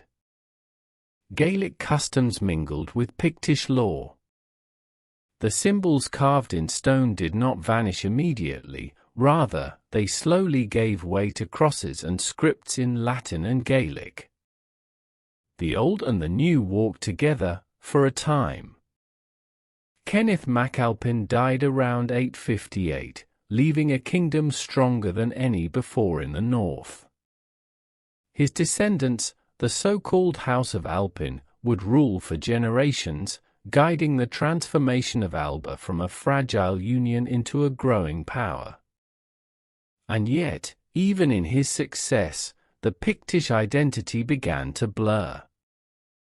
The very act of unification, necessary and momentous, also began the quiet fading of a distinct Pictish voice in the historical record. After Synod, the chronicles grow silent on Pictish kings as such. The term Pict becomes less frequent. Alba becomes the name. But this was not erasure. It was evolution. The Pictish legacy did not vanish with Kenneth. It lived on in the bloodlines of kings, in the structure of the realm, in the carved stones and sacred places. The Pictish symbols endured in memory, even as language and power shifted. Synod MacAlpin stands as both an end and a beginning, the last of the Pictish kings and the first of the Scottish. He rose in a time of crisis, yet left behind the foundation of a kingdom that would weather centuries. And though the winds of history would carry new names and new rulers, the stone beneath their feet still bore the mark of those who came before, the painted ones, the silent scribes, the kings of the mist. After the reign of Synod MacAlpin, the chronicles grow quieter regarding the Picts. The word Picti begins to fade from written sources, replaced more often by Albanic, the men of Alba. This fading is not sudden, not a sharp break, but a slow dimming of a once vivid name. It raises a haunting question: did the Picts vanish, or were they simply renamed? Historians have long debated this silence. Some older theories imagined a dramatic conquest, the Scots overrunning the Picts, destroying their culture, replacing their kings. But archaeology and careful reading of the sources suggest something gentler, more gradual. The union of Pict and Scot was not a victory of one over the other. It was a fusion, a blending. The silence is, in part, a matter of script. After the 9th century, the records are increasingly written in Gaelic or Latin. The scribes of Iona and Dunkeld, raised in Gaelic-speaking traditions, may have had little interest in preserving the older Pictish names and customs. Over time, the chroniclers wrote what they knew. And what they knew was Alba. But the people remained. The stones remained. The patterns in landholding, in place names, in ritual, did not disappear. Even the rhythms of kingship, the use of matrilineal claims, the style of symbols, lingered in altered forms. In essence, the Picts were not erased. They were absorbed, and in absorbing, they transformed those who took their name. Language played its part. The Pictish tongue, likely a form of Brittonic Celtic, gave way to Gaelic. This was not a forced replacement, but a shift that came with alliance, with religious practice, with intermarriage. As the elite spoke Gaelic, so too did those who sought favour, land, or education. In 2 or 3 generations, the older speech was gone, remembered, perhaps, in lullabies or local terms, but not recorded. This process, so slow and natural, makes the disappearance more poignant. There is no record of a last Pictish king, no lament for a dying language, no formal end. Only the soft turning of time, the quiet replacement of one name with another. And yet, the word Pict still stirs the imagination. It appears in medieval genealogies, in monastic glosses, in stories told by later Scots who wondered at the ancient stones and the beasts they bore. To them, the Picts were a people of magic, of mystery, a vanished race whose secrets were carved in stone and hidden in hill. Modern scholarship has sought to reclaim this identity. Through archaeology, linguistics, and comparative history, a clearer picture of Pictish life has emerged, not savage, not primitive, but complex, artistic, organized. A people who built kingdoms, who crafted symbols, who negotiated faith and war with skill. Their disappearance from written history is not a sign of weakness. It is a reflection of transition. Cultures do not always end with fire and sword. Sometimes, they step into the current of another stream, carrying their memory in silence. And so the Picts did. They became part of the foundation of Scotland, part of the people who would later face Norman lords, English kings, and Reformation flames. Their voice was no longer heard, but their presence remained. In every stone cross that still echoes the spiral patterns of earlier times, in every pit-place name that still marks the land, in every carved beast whose meaning stirs the soul, the Picts speak. Not loudly, not plainly, but they speak. Long after their names ceased to appear in royal chronicles, long after their language had gone quiet in the mouths of men, the Picts continued to speak, not with breath or ink, but through stone. Their legacy endured not in scrolls, but in the weathered surfaces of their carved monuments. These stones, standing in churchyards, on lonely hills, near vanished settlements, are more than relics. They are echoes. By the 10th and 11th centuries, many Pictish stones remain visible, even as the meaning of their symbols became opaque. Later generations, unsure of the figures or beasts, gave them new interpretations. Crosses were reinterpreted. Serpents became dragons. Warriors became saints. Yet the carvings themselves were left largely untouched, a sign of reverence, or perhaps of awe. In the Kingdom of Alba and the early medieval church, some of these stones were taken into sacred spaces. They were set beside new churches, used in burials, sometimes even reused as building material. Yet the best of them, those with intricate patterns, with figures in motion, with strange, graceful forms, were preserved in situ. There they stood, silent but steadfast, as the world shifted around them. Monasteries and scholars did not always understand their meaning. The symbols, the crescent and V-rod, the double disc, the mirror and comb, had become like a forgotten tongue. No glossaries survived. No translations were passed on. Yet the stones were not discarded. They remained as part of the land's memory, too solid to ignore. Even in the 12th and 13th centuries, when new Romanesque churches rose with arched doorways and stone vaults, the older stones were treated as curiosities, or perhaps as sacred things beyond understanding. A few were integrated into new architecture. Others were given places of honor. The people, too, remembered. In folk tales and local lore, the stones became markers of old stories. Some were said to cover the graves of giants or heroes.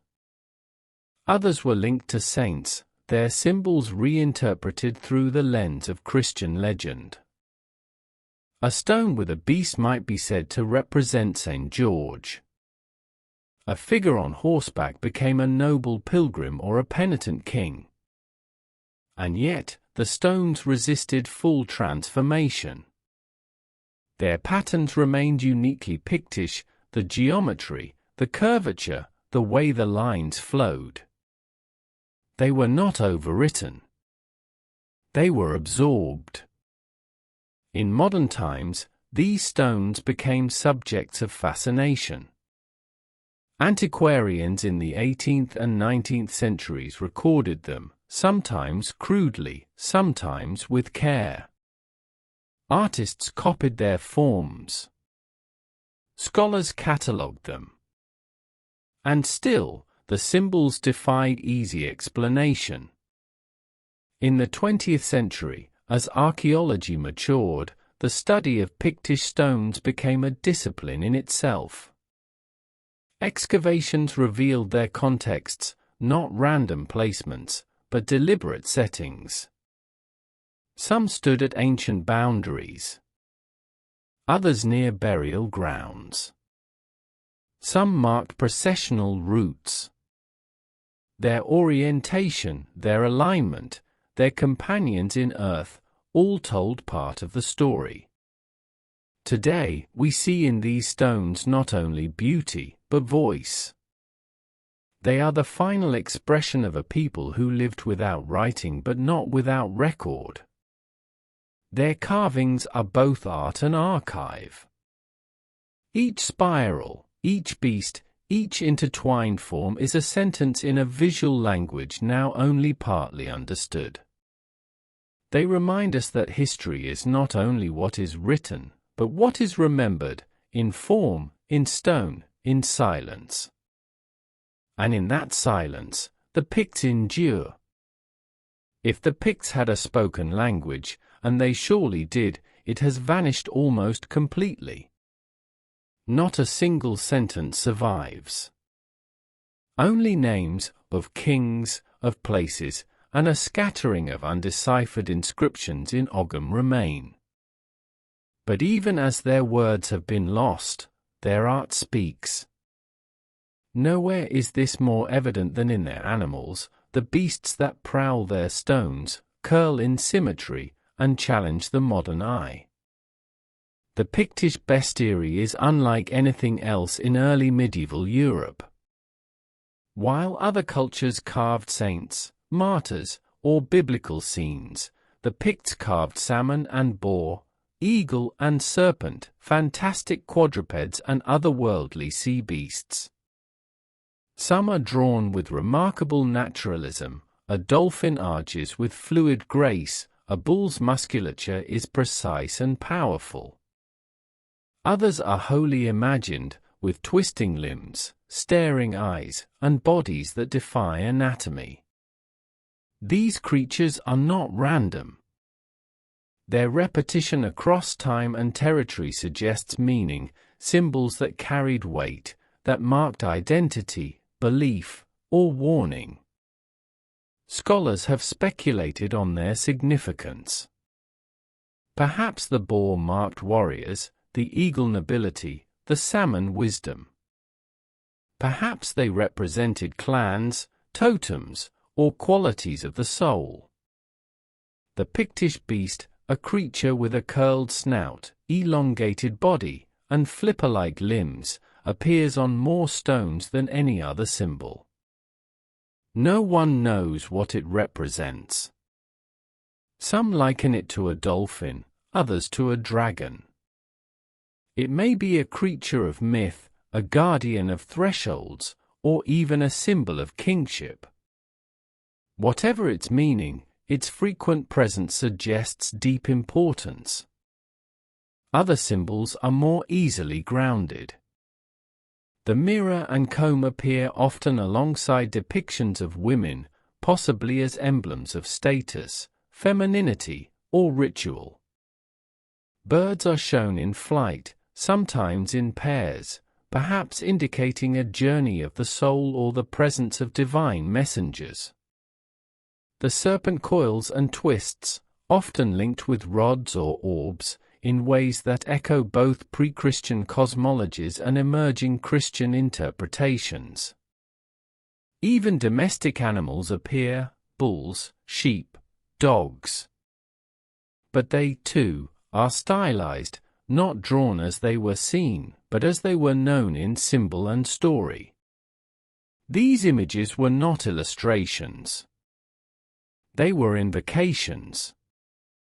It is tempting to seek a key, a Rosetta Stone that would unlock their meanings. But perhaps this misses the point. The Picts may not have intended their carvings to be read as we read letters, but to be felt, like music, like dance, like ritual. The symbols worked in tandem with place, with memory, with the living traditions of those who gathered around them.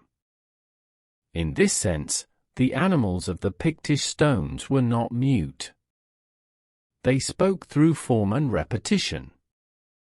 They were part of a visual grammar, one that we can sense but not fully translate. The persistence of these beasts into the Christian period is telling. Even as crosses were carved and churches rose, the animals remained.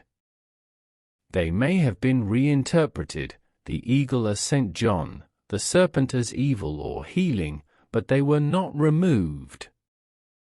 The new faith did not silence the old forms. It baptized them, reshaped them, let them continue. Today, artists and historians alike are drawn to these creatures. They appear on jewelry, in heraldry, in sculpture.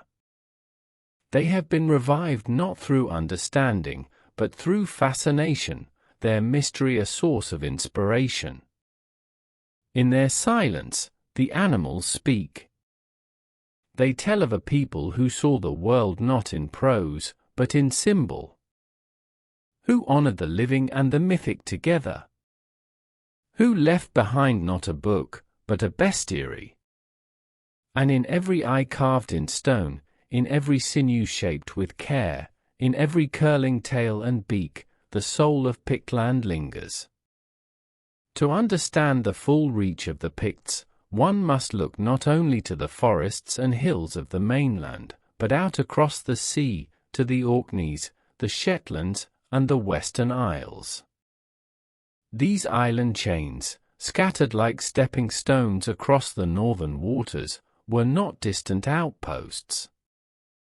They were integral parts of the Pictish world, frontier lands, yet fully within the cultural heart of the north. For centuries, the islands were more connected than isolated. The sea was a highway, not a barrier. Boats, likely skin-covered curraghs and, later, clinker-built vessels, moved with ease from cape to cape, linking the isles with the mainland, with the Hebrides, even with Ireland and Scandinavia. Trade, travel, and migration shaped a maritime network far older than any written record. The Orkney Islands, in particular, bear the marks of Pictish presence. Long before the Norse came, symbol stones stood among their fields, and underground structures, like the Thworth houses or souterrains, provided storage, shelter, or perhaps ritual space. These were not ruins of a declining people, but signs of organized settlement. The carving of symbols on stones in Orkney follows patterns seen on the mainland: crescents, rods, beasts. The Pictish voice was strong here. Shetland, farther still, holds traces of this influence as well, though the archaeological evidence is more sparse. Yet the rhythms of settlement, the style of artifacts, and the alignment of sacred sites suggest a shared cultural map. Even on the very edge of the world, the Pictish identity held. In the west, the boundary with Gaelic Dal Riata blurred. The inner Hebrides, Islay, Jura, Mull, were touched by both traditions. Here, Pictish and Gaelic settlements coexisted, traded, and at times warred. Intermarriage among royal houses blurred ethnic lines. A prince of Dal Riata might have a Pictish mother. A Pictish chief might foster his son in an Irish monastery. Islands, for the Picts, were not only homes. They were places of sanctuary and spirit. Monasteries were founded on remote coasts and islets, places where prayer could rise with the tide, where saints walked among seals and seabirds. The interplay between land and water shaped the imagination.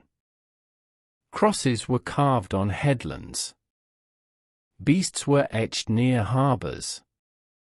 The sacred touched the sea. But the islands were also vulnerable. As Norse raids intensified, the islands bore the brunt. By the early 9th century, Viking settlers had established permanent bases in Orkney and Shetland. Their longships gave them dominance over the sea lanes. Their culture, warrior-based, seafaring, pagan, clashed with the older rhythms of Pictish Christian life. Some native islanders fled. Others adapted. In time, the Norse and Pictish ways merged. Hybrid art styles appeared. Place names shifted. The stones remained, but their language faded. New rulers brought new gods, new laws, new tongues. By the 10th century, Orkney and Shetland were fully within the Norse world, ruled by jarls who owed allegiance to kings in Norway. The memory of the Pictish past was not preserved in saga. It fell silent, except in stone, in earth, in the whisper of waves on ruined shores. Yet the island frontier had shaped the Pictish world profoundly. It had been a place of contact, of experiment, of spiritual depth. The islands had tested the limits of culture and kinship. They had offered both refuge and risk. And in their windswept solitude, the spirit of the Picts remains. Not in power, but in presence. Beneath the rolling heather of Scotland's northern valleys, under soil turned by centuries of rain and plough, lie the buried remains of a people who left few buildings but many marks. The Picts, though never builders of stone cities or towering castles, shaped the earth in quieter, deeper ways. They left mounds, forts, and foundations, fragments of their presence now studied by archaeologists with patience and care. Hill forts mark the early landscape of Pictland. Long before the 9th century, these fortified sites stood atop ridges and knolls, commanding the surrounding lands. Some were simple, wooden palisades around a cleared summit. Others, like Dunatar and Craig Fadrig, show evidence of stone ramparts, multiple enclosures, and sustained occupation. These were centers of power, where chiefs ruled, judgments were passed, and warriors gathered. Excavations at Rhynie, a site in Aberdeenshire, have revealed the depth of such places. Beneath what is now farmland, archaeologists uncovered a complex of buildings, high-status metalwork, glass imported from the continent, and carved symbol stones in situ. One such stone, showing a warrior with spear and drinking horn, stood near what may have been a royal hall. Here, in the shadow of the hills, Pictish kings once lived and ruled. Further north, at Burgh Head on the Murray coast, a massive promontory fort held walls of stone and timber so thick they awed even Roman historians. Within its defences, signs of ritual, animal bones arranged in patterns, wells with offerings, point to a place not just of strategy, but of sanctity. Burgh Head may have been a ceremonial capital, its power drawn from both sword and spirit. Yet not all structures were grand. Across Pictland, small settlements of round houses, of field systems, of souterrains, hint at daily life. The souterrains, underground chambers built from stone, remain a puzzle. They may have stored grain or goods, but their careful construction suggests more than mere function. Some theorize ritual use, linked to older traditions of ancestor veneration or seasonal rites. Burial sites, too, offer clues. The Picts did not all bury their dead the same way. In some areas, long cists, stone-lined graves, appear in rows, sometimes beneath carved stones. In others, round cairns or reused Neolithic tombs hold later burials. Bodies were often placed with care, oriented to the sun or the land, sometimes with grave goods, more often without. The variety of practices suggests local customs, evolving beliefs, and perhaps differing social statuses. Christian influence altered these patterns, burials shifted to east-west alignment, closer to churches, with crosses replacing older symbols. But the transition was not abrupt. For generations, both ways coexisted. From time to time, chance uncovers new evidence. A farmer's plough strikes a stone. A riverbank erodes to reveal an ancient wall. A storm unearths bones. Each discovery brings a piece of the Pictish past to light, challenging assumptions, filling in gaps. Yet much remains hidden. Unlike the Romans or Anglo-Saxons, the Picts left no city ruins, no written plans, no libraries. Their world was shaped in earth, in wood, in memory. It endures not in monuments, but in the patterns beneath our feet. Modern archaeologists, armed with geophysics and carbon dating, slowly map this invisible heritage. But even they admit the limits. For every site uncovered, a dozen lie undisturbed. For every artifact cleaned and catalogued, another waits in silence. Still, the story grows.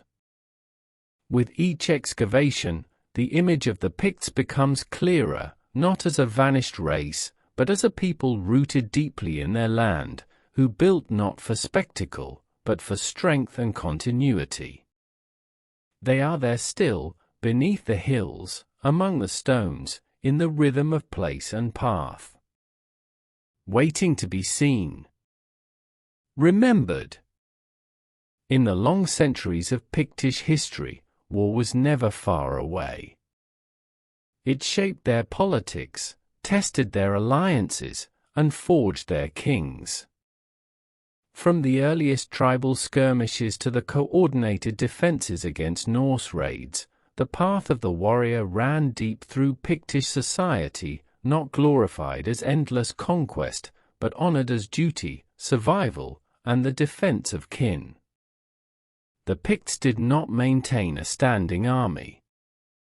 Their warfare was kin-based, bands of warriors loyal to chieftains or kings, raised in times of need, disbanded when peace returned.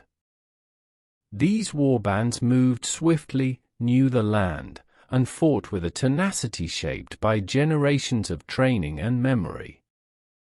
Weapons found in graves and hoards tell us much. The spear was the most common arm, both practical and symbolic. Spears could be used at close quarters or thrown from a distance, and they often appear on carved stones, held by mounted figures or warriors in procession. Swords were rarer, more expensive, and likely reserved for high-ranking individuals. Simple in form but effective, these blades were well-balanced and deadly. Shields were likely wooden, sometimes reinforced with iron. Helmets are almost unknown in the archaeological record, but that absence may reflect material decay rather than disuse. Leather, bronze, or even bone could have been used. Body armor was probably minimal, perhaps padded garments or leather tunics, built for mobility over protection. The warrior's role extended beyond battle. He was a symbol of the clan's honor, its strength, and its readiness. Young men trained not only in arms but in the oral traditions of the people, learning genealogy, lore, and law. To fight was not only to defend land, it was to uphold memory. Horses held a special place in the Pictish warrior tradition. Carved stones often show mounted figures, sometimes in hunting scenes, sometimes in what appear to be ceremonial parades. These riders were not common soldiers. They were elite, perhaps the king's companions or the champions of the realm. The horse elevated the warrior, not just in speed, but in status. Hunting, too, was part of the martial culture. It was training, display, and ritual all at once. A well-executed hunt proved a man's skill, courage, and control. The boar, fierce and untamable, was the ultimate quarry, and it appears often in Pictish iconography, perhaps as a test of kingship or masculinity. Battles themselves were often small in scale by modern standards, raids, ambushes, skirmishes rather than large set-piece conflicts. But they were brutal and decisive. A single battle could shift the balance between kingdoms, end a dynasty, or secure a throne. The Chronicle of the Kings of Alba and the Irish Annals record such events: the death of a king, the fall of a stronghold, the clash at a ford or a glen. Victory was not only physical. It was spiritual. Kingship itself may have been validated by martial success. A king who could not protect his people, who lost key battles, might be deposed, or worse. Strength and legitimacy were intertwined. The arrival of Christianity brought new ideals, peace, humility, self-denial, but did not eliminate the warrior's role. Saints were often protected by armed men. Monasteries were built with defenses. Even holy men like Columba sometimes mediated disputes among kings or invoked divine judgment in times of war. With the Norse invasions, the warrior's place became even more vital. Coastal raiding forced kings to respond, to organize faster, to lead with greater authority. It also changed the nature of warfare, encouraging fortification, strategic alliances, and longer campaigns. By the time of Kenneth MacAlpin and the formation of Alba, the Pictish warrior tradition had been reshaped. But its core remained loyalty, courage, honor. It lived in the stories told beside the hearth, in the symbols carved on stones, in the quiet pride of those who bore arms not for glory, but for the land and the people they served. And though the swords have long since rusted, the path remains, written not in ink, but in the bones of the hills and the breath of the wind. In the shadows of kings and warriors, within halls and hearths, stood the women of Pictland, seldom named in chronicles, rarely depicted in stone, yet fundamental to the fabric of their world. The Pictish woman was no passive figure. She was bearer of kinship, keeper of tradition, and, in some cases, a leader in her own right. One of the most enduring mysteries surrounding the Picts is their inheritance system. Later medieval writers suggested that the Picts traced descent through the female line, a claim that, if true, would set them apart from most early medieval European societies. While the exact truth remains debated, the persistence of the claim, repeated in Irish sources, suggests at least some matrilineal influence. In such a society, women would not have been merely background figures. They would have played vital roles in determining succession, forming alliances through marriage, and maintaining the legitimacy of kingship. A king's claim to rule may have come as much from his mother's line as from his father's sword. Beyond lineage, women managed households, estates, and often acted as spiritual patrons. In monasteries, especially double monasteries where men and women lived in adjoining communities, abbesses held great authority. Figures like St. Bridget in Ireland show what might have been possible in Pictland, women leading spiritual communities, negotiating with kings, preserving sacred knowledge. On carved stones, women appear rarely, but not never. One famous example is a figure holding a mirror and comb, items associated with femininity, but also with status and ritual. These are not trivial symbols. They mark memory, honor, and perhaps a role in rites now forgotten. Pictish women, like their men, were likely trained in the oral traditions of their kin. They sang laments, recited genealogies, and kept the stories of their people alive. In a culture without written records, memory was everything, and women were its chief stewards. In times of war, they were not untouched. They guarded children, land, and law when the warriors went to battle. Some may have taken up arms themselves. Others negotiated peace, acted as envoys, or took refuge in sacred sites. The resilience of communities often rested on their shoulders. Marriage was a political tool.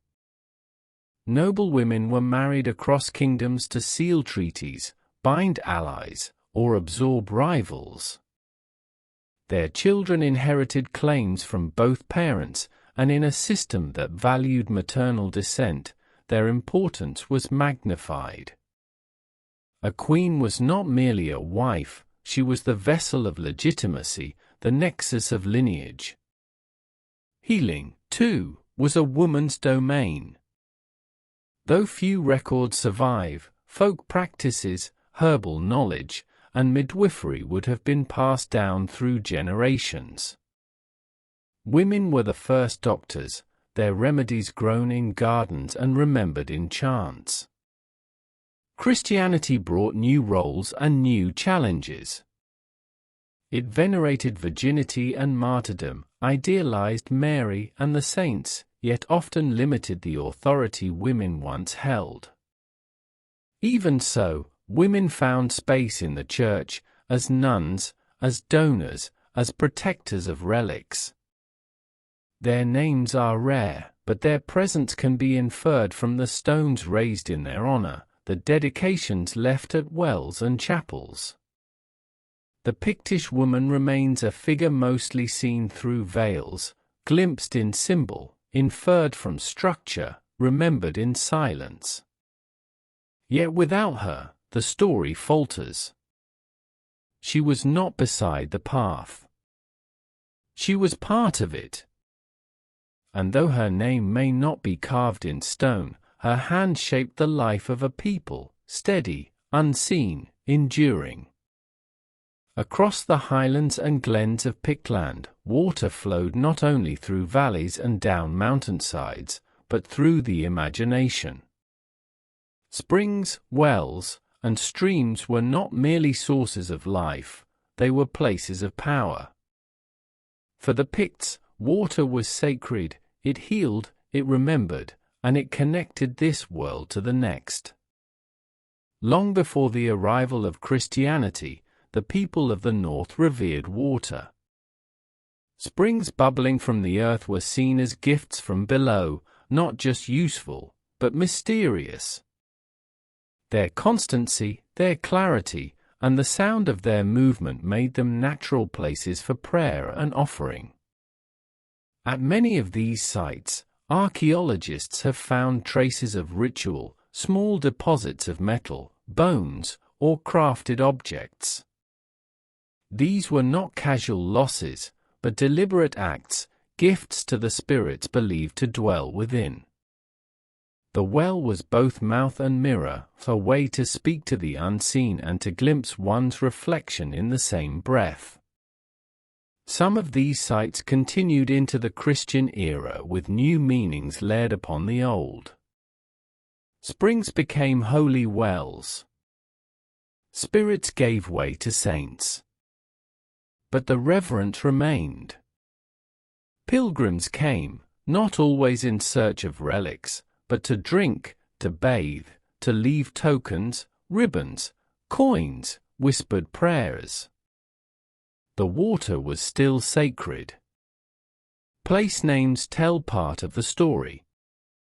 Tobar, the Gaelic word for well, appears across Scotland, often linked to saints. Tobar Chaluim Chill, Well of Columba, Tobar Moir, Well of Mary. But beneath these Christian veneers lie older truths. These were often the same wells that Picts once circled in silence, where they dipped branches or cast stones in hope of healing or foresight. Not all sacred water was still. Rivers had their power, too. The Dee, the Don, the Tay, these great arteries carried more than fish and trade. They were seen as living forces, each with its own character, its own moods. Some rivers were associated with goddesses, others with heroes. To cross them was more than a physical act. It was a passage, a test, a rite. In Pictish art, water rarely appears directly. But beasts of the river and sea, dolphins, fish, serpents, are common. These may represent not only natural creatures, but the guardians or symbols of sacred waters. The salmon, in particular, held strong symbolic weight, often associated with wisdom and transformation in Celtic lore. The Church, when it took hold in the north, did not erase these traditions. It adapted them. Saints were said to have struck rocks to create springs. Wells were blessed, crosses erected nearby, feast days established. But the core remained: water as wonder, as mercy, as mystery. Some wells were believed to cure blindness. Others, infertility. Still others promised protection against illness, or revealed the future in the way bubbles rose or leaves floated. Each had its reputation, built over generations. And through it all, the land remembered. Even as names changed, even as beliefs evolved, the waters flowed as they always had. Still, cool, constant. Today, many of these sacred springs are overgrown or forgotten. Others remain places of quiet pilgrimage. A few have been restored. But in each one, no matter how hidden, lingers the echo of ancient reverence. The Picts knew what we often forget, that the earth's water is not only vital to the body, but essential to the soul. That in stillness, it speaks. That in its flow, we may find reflection. And that in every sacred spring lies the memory of a people who saw holiness not above, but all around. Among the heather-covered glens and windswept coasts of Pictland, the quiet labor of monks transformed the land. These were not men of wealth or worldly power. They wore wool and linen, walked barefoot in frost, rose before dawn for prayer. Yet through their hands and words, the Picts entered a world of scripture, song, and salvation. The earliest monasteries in Pictish lands were humble. No grand cloisters, no stone towers, just wooden huts, a chapel, perhaps a small enclosure. Yet from these simple places, the Christian faith spread. Monks tilled the soil, copied texts, taught the young, and preached with more example than exhortation. Some came from the Gaelic Church, others from the Irish sea world of saints and scholars. Their traditions were not Roman in form but Celtic in feeling, emphasizing solitude, asceticism, and deep ties to the natural world. They chose isolation not for prestige but for proximity to the divine. Iona, founded by St. Columba in the 6th century, was not within Pictland, but its influence reached far. From there, missionaries traveled north and east, crossing into Pictish territories. The story of Columba's meeting with King Bride remains iconic, a Gaelic saint before a Pictish king, offering not threat, but truth. Over time, monasteries were founded deep within Pictish lands. Port Mahomag, on the Tarbat Peninsula, is one of the most significant.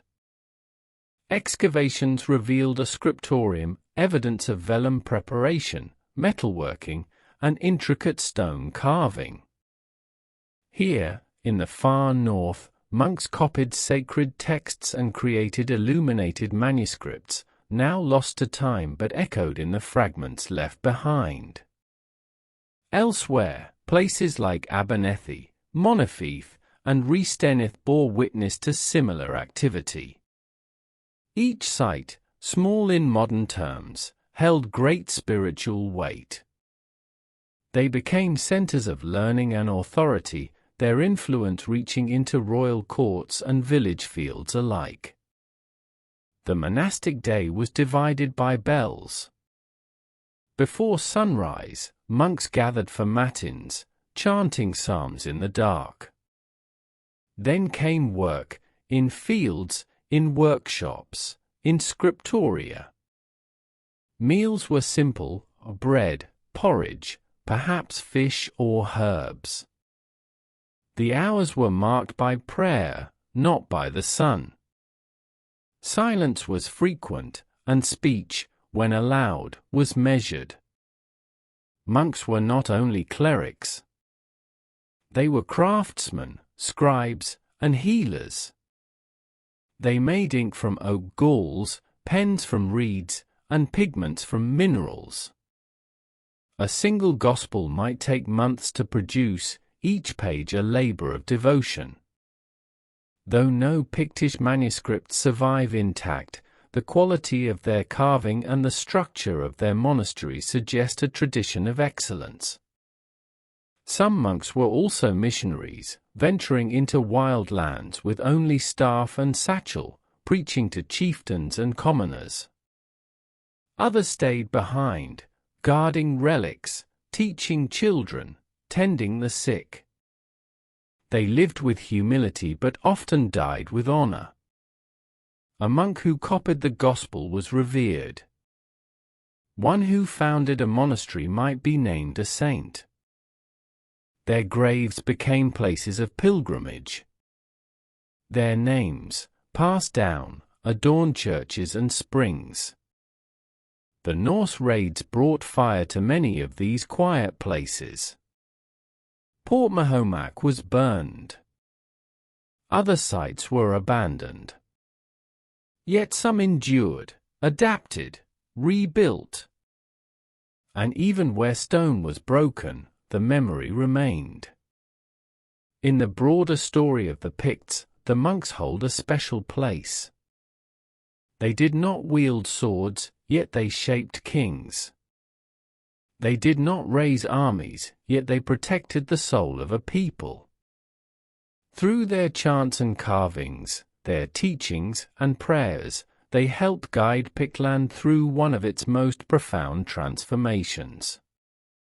From pagan rites to Christian liturgy, from ancestral spirits to the saints of heaven, the monks walked gently, yet left footprints deep in time.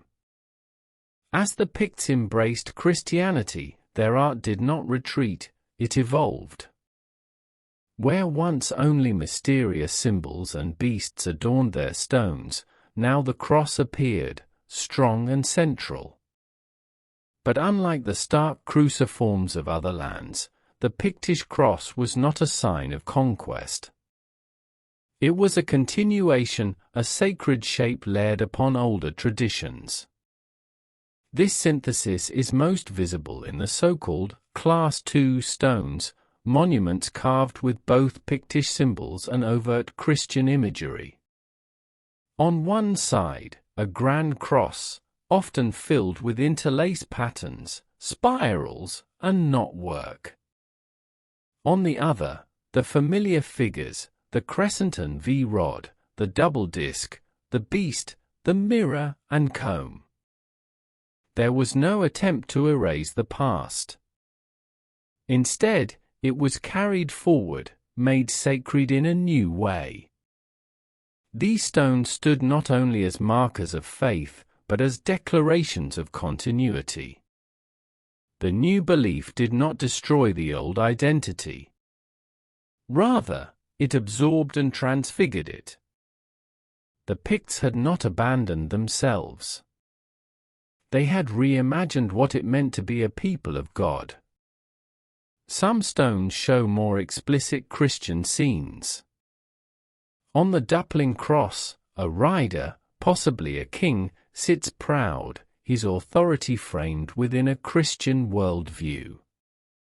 On others, figures raise hands in blessing, or hold books, staffs, and chalices. Yet these are often surrounded by beasts, abstract shapes, and lines that echo older forms. This visual fusion tells us much about the Pictish conversion. It was not forced, not imposed by sword or synod. It was organic, a slow, complex movement from symbol to scripture, from ancestral spirit to holy saint. The cross did not silence the symbols. It crowned them.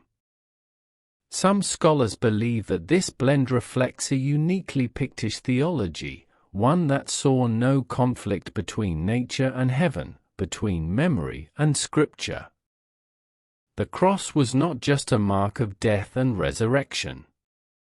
It was a cosmic axis, connecting earth and sky, history and hope. Many stones bear crosses with circular frames, Celtic crosses, as they are now called. The circle may represent the sun, or eternity, or the unbroken community of the faithful. It is a form not born in Rome but shaped in the far west, a symbol of how Christianity in Pictland grew with its own rhythm, shaped by local hands and minds.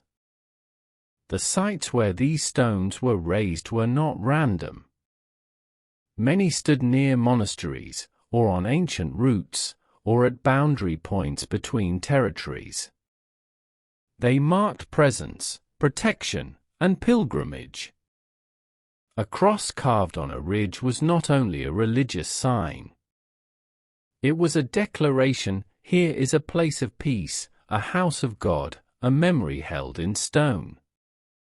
Time, wind, and rain have worn these monuments. Lichens grow over their surfaces, frost cracks their edges. Yet even in ruin, they speak.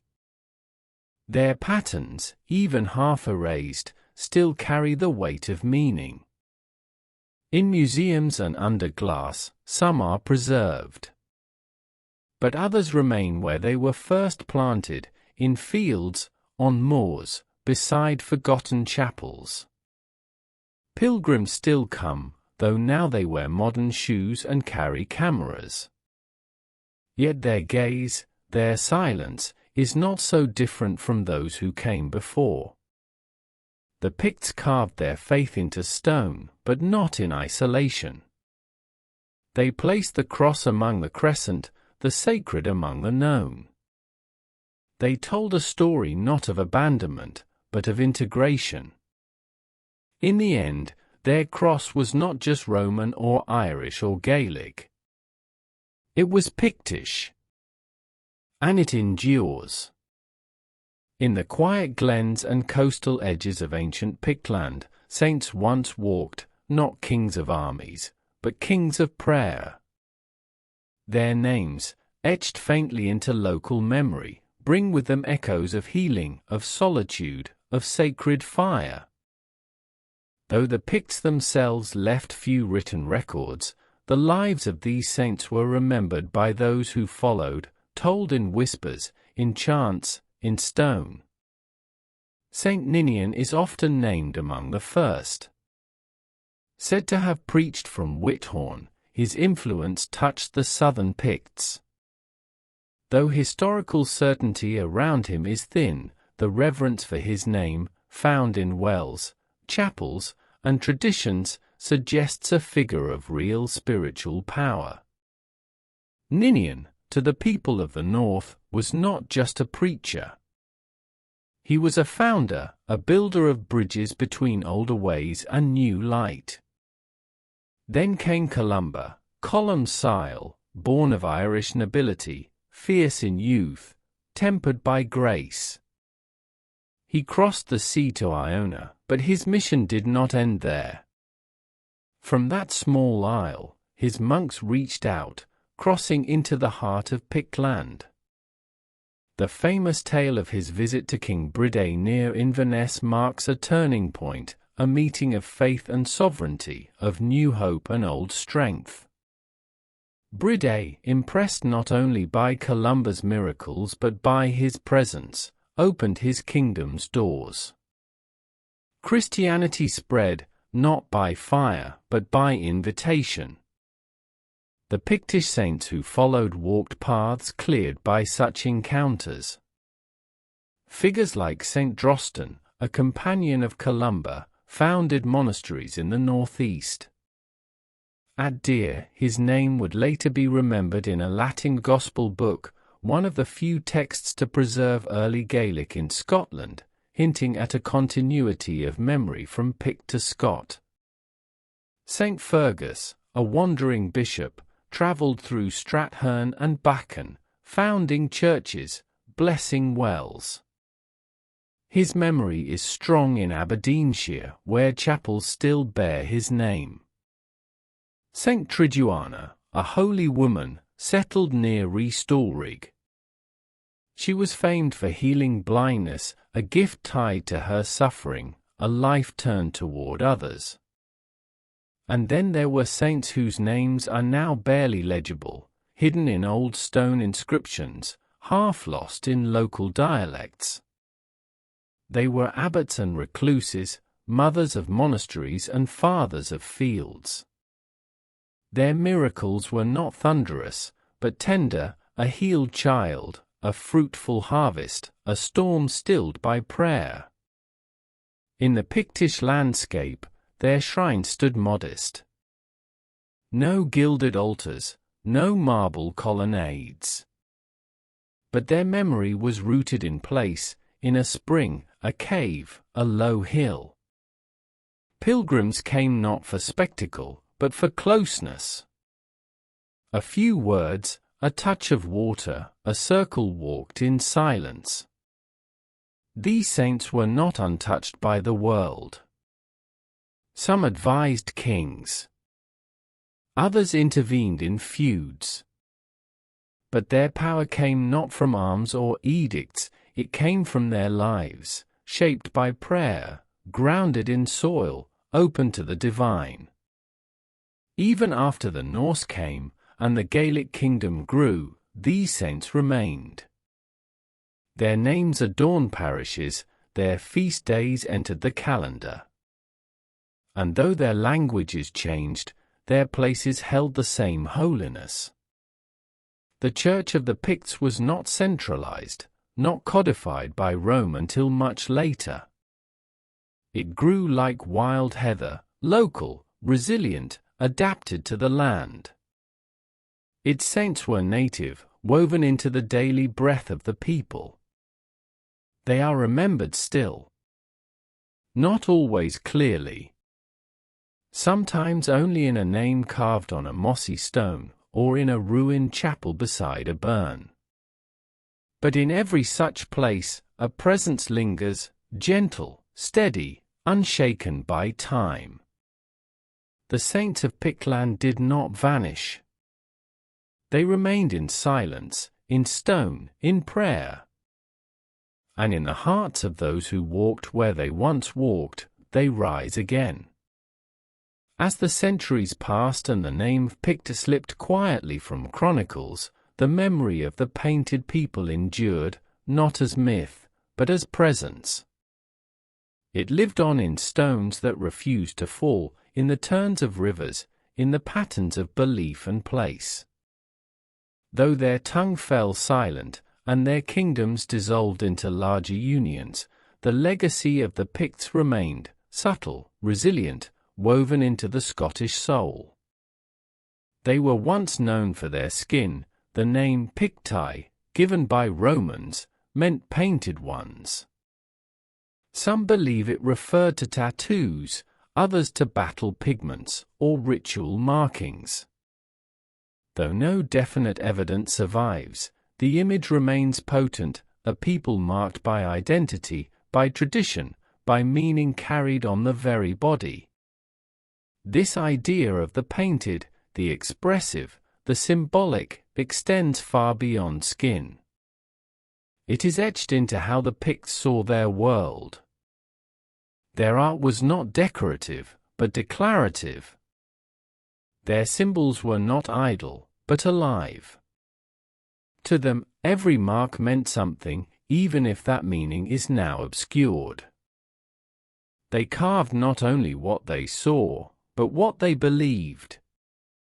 They placed images where land met sky, where death met memory, along borders, near wells, on stones that faced the rising sun. This was their script, their scripture. And it has endured. Modern Scotland bears their trace in many ways. Place names, particularly those beginning with Pitlochry, Pittenweem, Pitsligo, speak of old land divisions, of farmsteads and holdings rooted in Pictish organization. Even the shape of early medieval parishes echoes the tribal boundaries once held by Pictish kings. In language, their voice is faint, but not gone.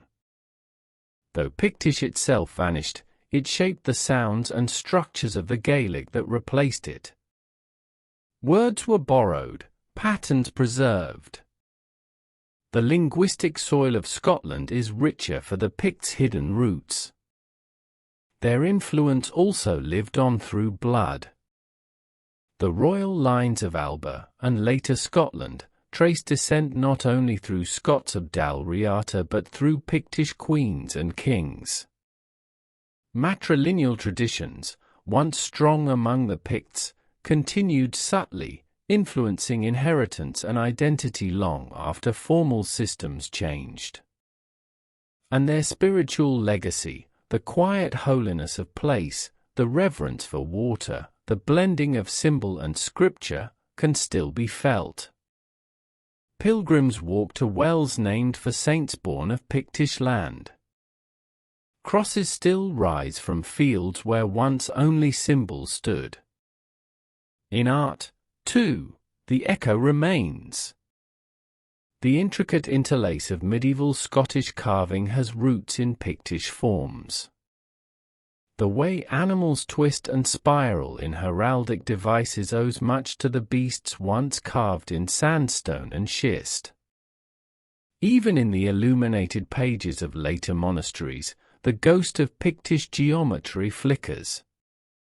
To modern eyes, the Picts are mystery, a people glimpsed through fog, known by fragments. But to those who live in their lands, who touch their stones, who walk their paths, they are more than mystery. They are memory made solid. They are the ancestors whose names were lost, but whose hands still shape the earth. They are the silent ones who carved, not to be understood, but to be remembered. And remembered they are, not perfectly, not completely, but truthfully, in the way that matters most. In place. In symbol. In presence. The painted people endure. For many centuries, the Picts were nearly forgotten. Not erased, but faded, like carvings worn by weather, like songs no longer sung. By the time Scotland's medieval kings ruled from stone castles and minted their own coins, the memory of the painted people had grown dim, their names spoken only in passing, often in confusion. In the 12th and 13th centuries, chroniclers writing in Latin or French knew of the Picts only as ancient predecessors, sometimes noble, sometimes primitive, always distant. Geoffrey of Monmouth, in his sweeping tales of British history, placed them in the realm of legend, their details coloured more by imagination than fact. To him and others, the Picts were part of a heroic past, or a cautionary one. Even in Scotland's own records, they were described more as a vanished race than a living legacy. The House of Alpin had already rebranded the realm as Alba. Gaelic had become the dominant tongue. The Pictish kingdoms, once so powerful, were remembered not as foundations, but as shadows. And so, for centuries, they slept, beneath moss-covered stones, beneath the feet of shepherds and monks and travellers who did not know the names once carved there. Their art was admired, even as its meaning was lost. Their fortresses crumbled into hillsides. Their saints were folded into the broader hagiographies of Christian Britain. Then came the rediscovery. In the 18th and 19th centuries, antiquarians and scholars, spurred by a growing interest in national history and identity, began to look again at the stones. They recorded, sketched, theorized. Some sought to fit the Picts into biblical chronologies. Others imagined them as Druids, Atlanteans, or survivors of the lost tribes of Israel. These theories now seem fanciful, but they reflect a deep desire to understand. Gradually, through the careful work of archaeologists and historians, the true contours of Pictish culture began to re-emerge. Excavations at sites like Berg Head, Rhynie, and Port Mahomac revealed the richness of Pictish life, their craftsmanship, their networks, their spiritual depth. Radiocarbon dating, geophysical surveys, and advances in conservation breathed new life into old stones. Museums began to gather and protect the fragments, stones with curling beasts, crosses, and crescents, placing them not only behind glass, but in context. New generations of scholars translated fragments of inscriptions, mapped trade routes, traced royal lines. Slowly, the image of the Picts grew sharper, not myth, but people. Today, the Picts are once again part of the Scottish story, not as a footnote, but as a foundation. They are taught in schools, featured in exhibitions, celebrated in local festivals. Artists and writers draw inspiration from their symbols, their silence, their strength. Yet even now, much remains unknown. Their language, their myths, the full meaning of their symbols, all remain partly veiled.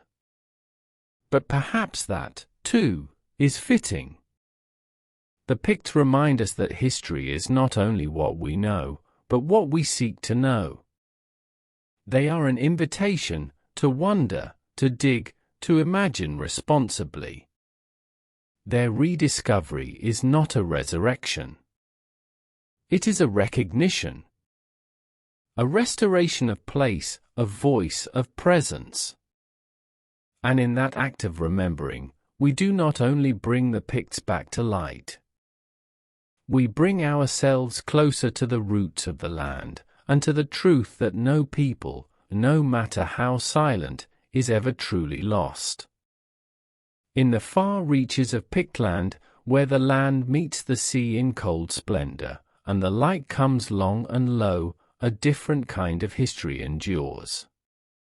It is not loud nor linear. It is layered, like peat, like cloud, like memory itself. This northern light, both literal and symbolic, casts the story of the Picts in its own hue, a light that reveals by degrees, that softens the lines between then and now. The northern landscapes shaped the people who lived there, shaped their movements, their settlements, their beliefs. In the long winters and short summers, time was marked not only by sun and moon, but by tasks, the harvest, the hunt, the turning of cattle, the tending of fire. Life was measured in patterns older than writing. These patterns found their way into Pictish art, spirals, knots, interlaced beasts.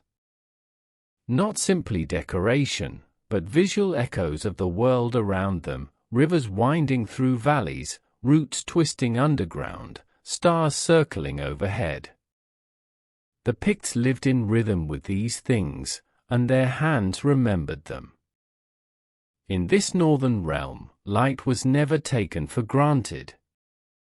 It was sacred, especially in winter, when it came like a blessing. Some scholars believe Pictish monuments were aligned to catch solstices, to watch the sun rise in precise places. Others see their art as a kind of invocation, calling the light to linger, to return, to warm the bones of stone. Even in darkness, the Picts found expression.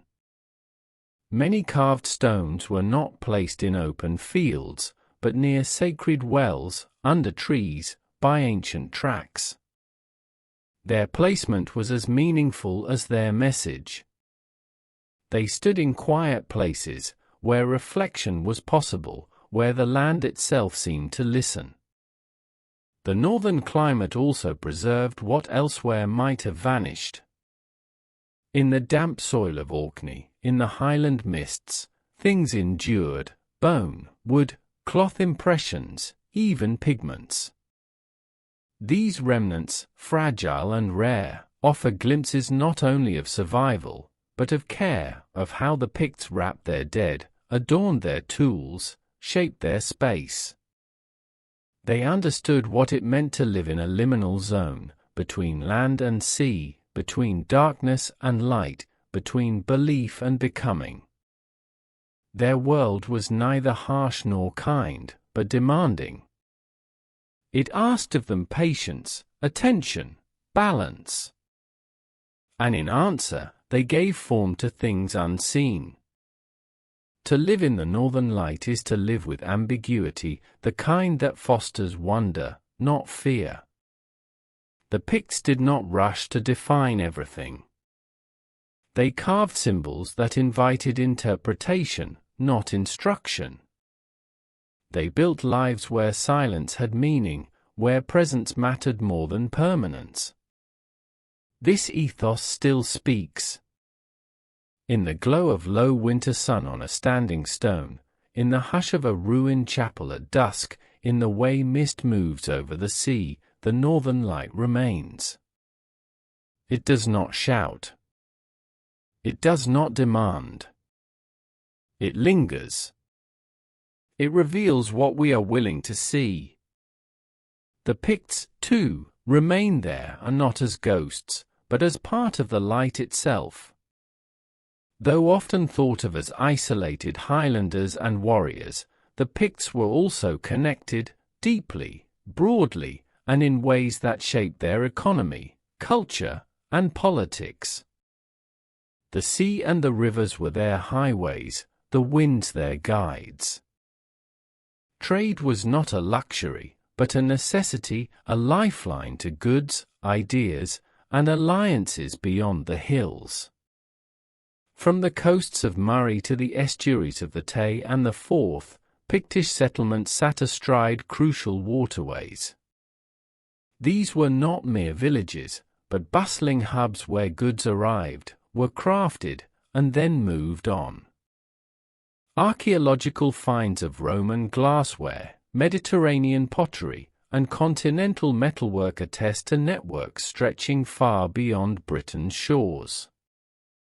At sites like Bearney near Elgin, excavations have uncovered objects, bronze vessels, iron tools, coins, that tell of a people engaging with the broader European world.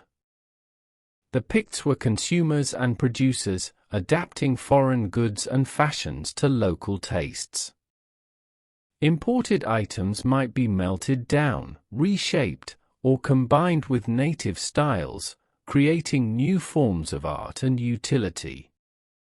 Salt, essential for preserving food, was produced in coastal areas. Timber was harvested and floated down rivers. Wool and hides from sheep and cattle formed the basis of textile and leatherwork. Skilled artisans transformed these raw materials into clothing, armor, and ornaments, items that carried both practical and symbolic value. Trade was also political. Gifts of fine metalwork or silver were part of alliance building, diplomacy, and assertion of status. Kings and chiefs exchanged wealth not only to display power but to bind relationships, secure loyalty, and negotiate peace. The Picts maintained connections with the Irish kingdoms, the Britons of Strathclyde, and even the distant Roman world. Their contact with Rome was not military but commercial and cultural. Roman coins and jewelry, often worn as status symbols, appeared deep in Pictish lands, a testament to active trade routes and networks. Norse traders and raiders would later disrupt these patterns, but also introduce new goods and ideas. The arrival of Vikings did not close Pictish ports but transformed them, blending traditions and opening new channels. Markets and fairs likely took place in seasonal cycles, tied to agricultural rhythms and religious festivals. These gatherings were opportunities not only for exchange of goods but for the transmission of stories, laws, and customs. In this flow of trade and tide, the Picts were neither isolated nor primitive. They were participants in a vibrant, interconnected world. Their ability to adapt foreign items, integrate new styles, and sustain local production reveals a society both grounded and dynamic. Their wealth was not measured only in gold or land but in networks of rivers, roads, seas, and the human ties that spanned them. In the winds that blew across the North Sea and the tides that lapped at the firths, the Picts found connection. And in connection, survival. The authority of Pictish kings was not given lightly. It was earned, maintained, and enacted through ceremony, ritual, and the careful weaving of power and symbol. Kingship among the Picts was as much about performance as it was about governance, a living, breathing contract between ruler, people, and land. The coronation of a king was a sacred moment. Though the exact details are lost, we know from archaeology and comparison with neighboring cultures that it likely involved rites of passage, public acclamation, and symbolic acts. At sites like Dunad, though more associated with the Scots, carved footprints in stone may mark where kings were inaugurated, stepping onto the land, claiming it through presence. The Pictish king was not an absolute monarch. His power depended on kinship ties, military strength, and the support of nobles and clerics. He was the protector of the people, the arbiter of justice, and the guarantor of prosperity. Yet he ruled within a framework of mutual obligation. Feasts were central to royal authority. In great halls filled with smoke and song, the king dispensed hospitality, dispensed justice, and displayed wealth. Warriors gathered to swear oaths of loyalty, bards recited genealogies, and priests offered blessings. These events reinforced bonds and reminded all of their place in the social order. Sacred sites played a key role. The king was anointed not just in the church, but by the land itself.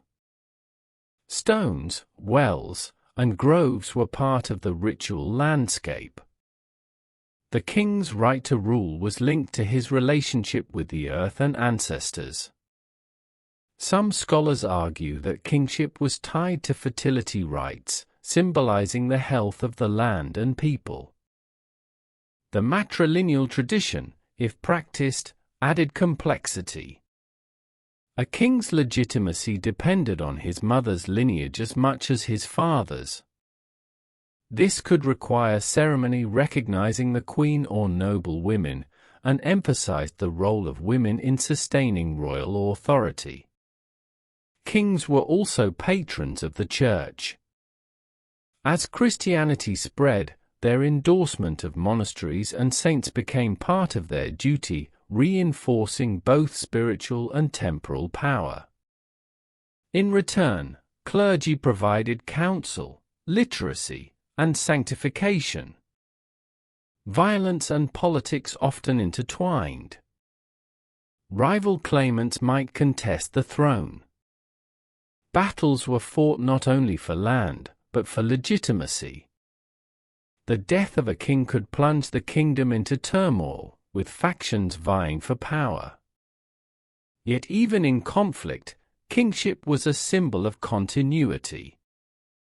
The throne represented not just one man, but a line stretching through time, linking past to present to future. The Pictish king was a figure of mystery and might, ritual and reality. His crown was not merely metal but the trust of his people and the blessing of the land.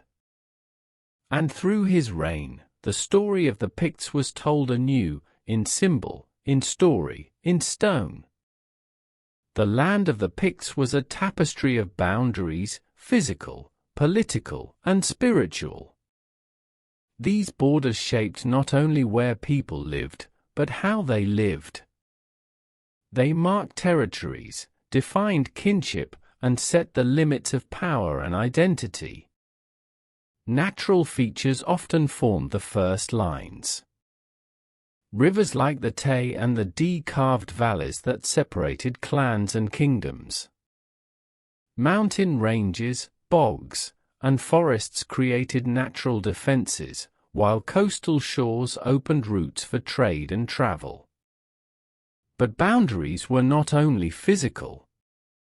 They were marked by stones, by standing crosses, and by carved symbols, declarations of possession, warnings, or sacred markers. These signs spoke to neighbors and strangers alike, "This is our land, our legacy, our realm."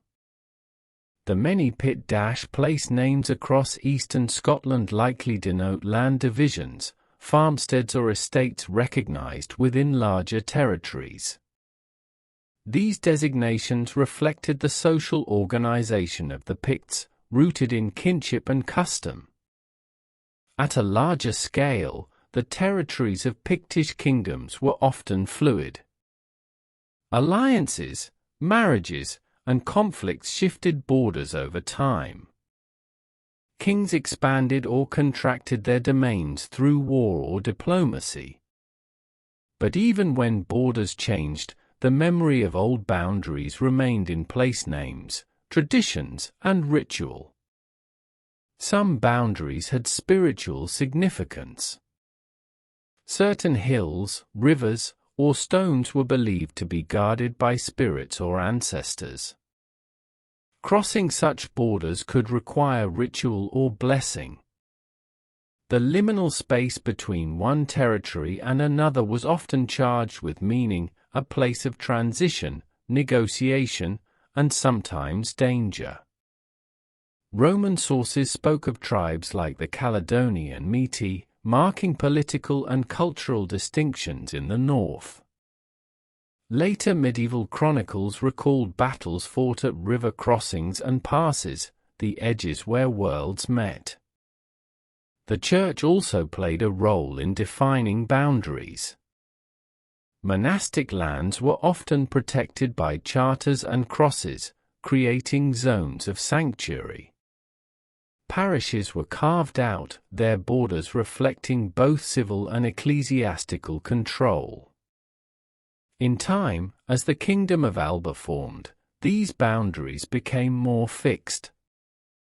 But the legacy of the older Pictish divisions did not disappear. They influenced later landholding patterns, clan territories, and even modern administrative regions. The Pictish landscape was thus a palimpsest, layers of boundaries written and rewritten by time, conflict, and community. Understanding these borders helps us see not only where the Picts lived, but how they lived, in relationship to land, kin, and neighbor. Boundaries were not walls, but conversations, ongoing dialogues between people and place. And through them, the Picts left a lasting mark on the land they called home. The carved stones of Pictland remain among the most enduring and mysterious legacies of the painted people. These symbols, etched with meticulous care, are not mere decoration but the visual language of a culture, a language both public and private, sacred and political. From the earliest Class I stones, simple, unadorned rocks bearing only incised symbols, to the later Class II monuments combining Christian crosses with traditional motifs, the symbols speak of identity and belief, of power and memory. The crescent and V-rod, the double disc and Z-rod, the Pictish beast, each recurs across centuries and territories. Their exact meanings have been debated by scholars for generations, yet no definitive translation exists. Were they clan emblems, heraldic signs, spiritual tokens, or perhaps all at once? The mirror and comb, often associated with female figures, may represent status or ritual purity. The boar and the eagle might symbolize warrior qualities or ancestral lineages. The serpent, entwined with rod and circle, suggests themes of eternity, transformation, or protection. Some stones show scenes, mounted riders, hunters, or mythic creatures, carved in style that blends naturalism and abstraction. These images are narratives frozen in stone, telling stories now lost but once known by the people who passed by. The symbols were not static. Over time, they evolved, incorporated new forms, responded to Christianity's arrival. The Christian cross does not erase the older signs but frames them, integrating past and present. Placement mattered. Stones stood at boundaries, in churchyards, along roads, and near wells, locations of social and spiritual significance. They marked territory, commemorated the dead, asserted status. Modern archaeologists have catalogued over 300 such stones. Their distribution helps map Pictish power centers and settlement patterns. Their artistry reveals skilled hands and a sophisticated visual culture. The enduring mystery of these symbols continues to inspire. Artists, writers, and historians find in them a language of possibility, a glimpse of a people who spoke through line and curve when words were scarce. In their quiet presence, the stones remind us, history is not only in texts and timetables, but in symbol and silence. The Pictish symbols endure, enigmatic, eloquent, eternal. The world of the Picts was one of constant change, not only in kings and kingdoms, but in the land itself. Over centuries, the forests grew and retreated, rivers shifted course, and communities rose and fell, responding to climate, conflict, and culture. The early Pictish period saw the gradual clearance of woodland for fields and pasture. Archaeological pollen analysis shows that from the Iron Age onward, people worked the land, managing soils, planting crops, and raising livestock. This created a mosaic of forests, meadows, and settlements, a landscape shaped by human hands as much as natural forces. The rivers, lifelines of the region, were vital for transport, trade, and food. Salmon runs sustained communities. Floodplains provided fertile soil. The ebb and flow of tides along the coast influence fishing and settlement patterns. Settlements shifted with time. Some hillforts, once central, were abandoned or repurposed. New sites rose near emerging trade routes or monastic centers. Small farmsteads dotted the countryside, linked by paths that often followed ancient trackways. The arrival of Christianity introduced new spatial orders. Churches and monasteries became focal points, drawing people for worship, education, and social gathering.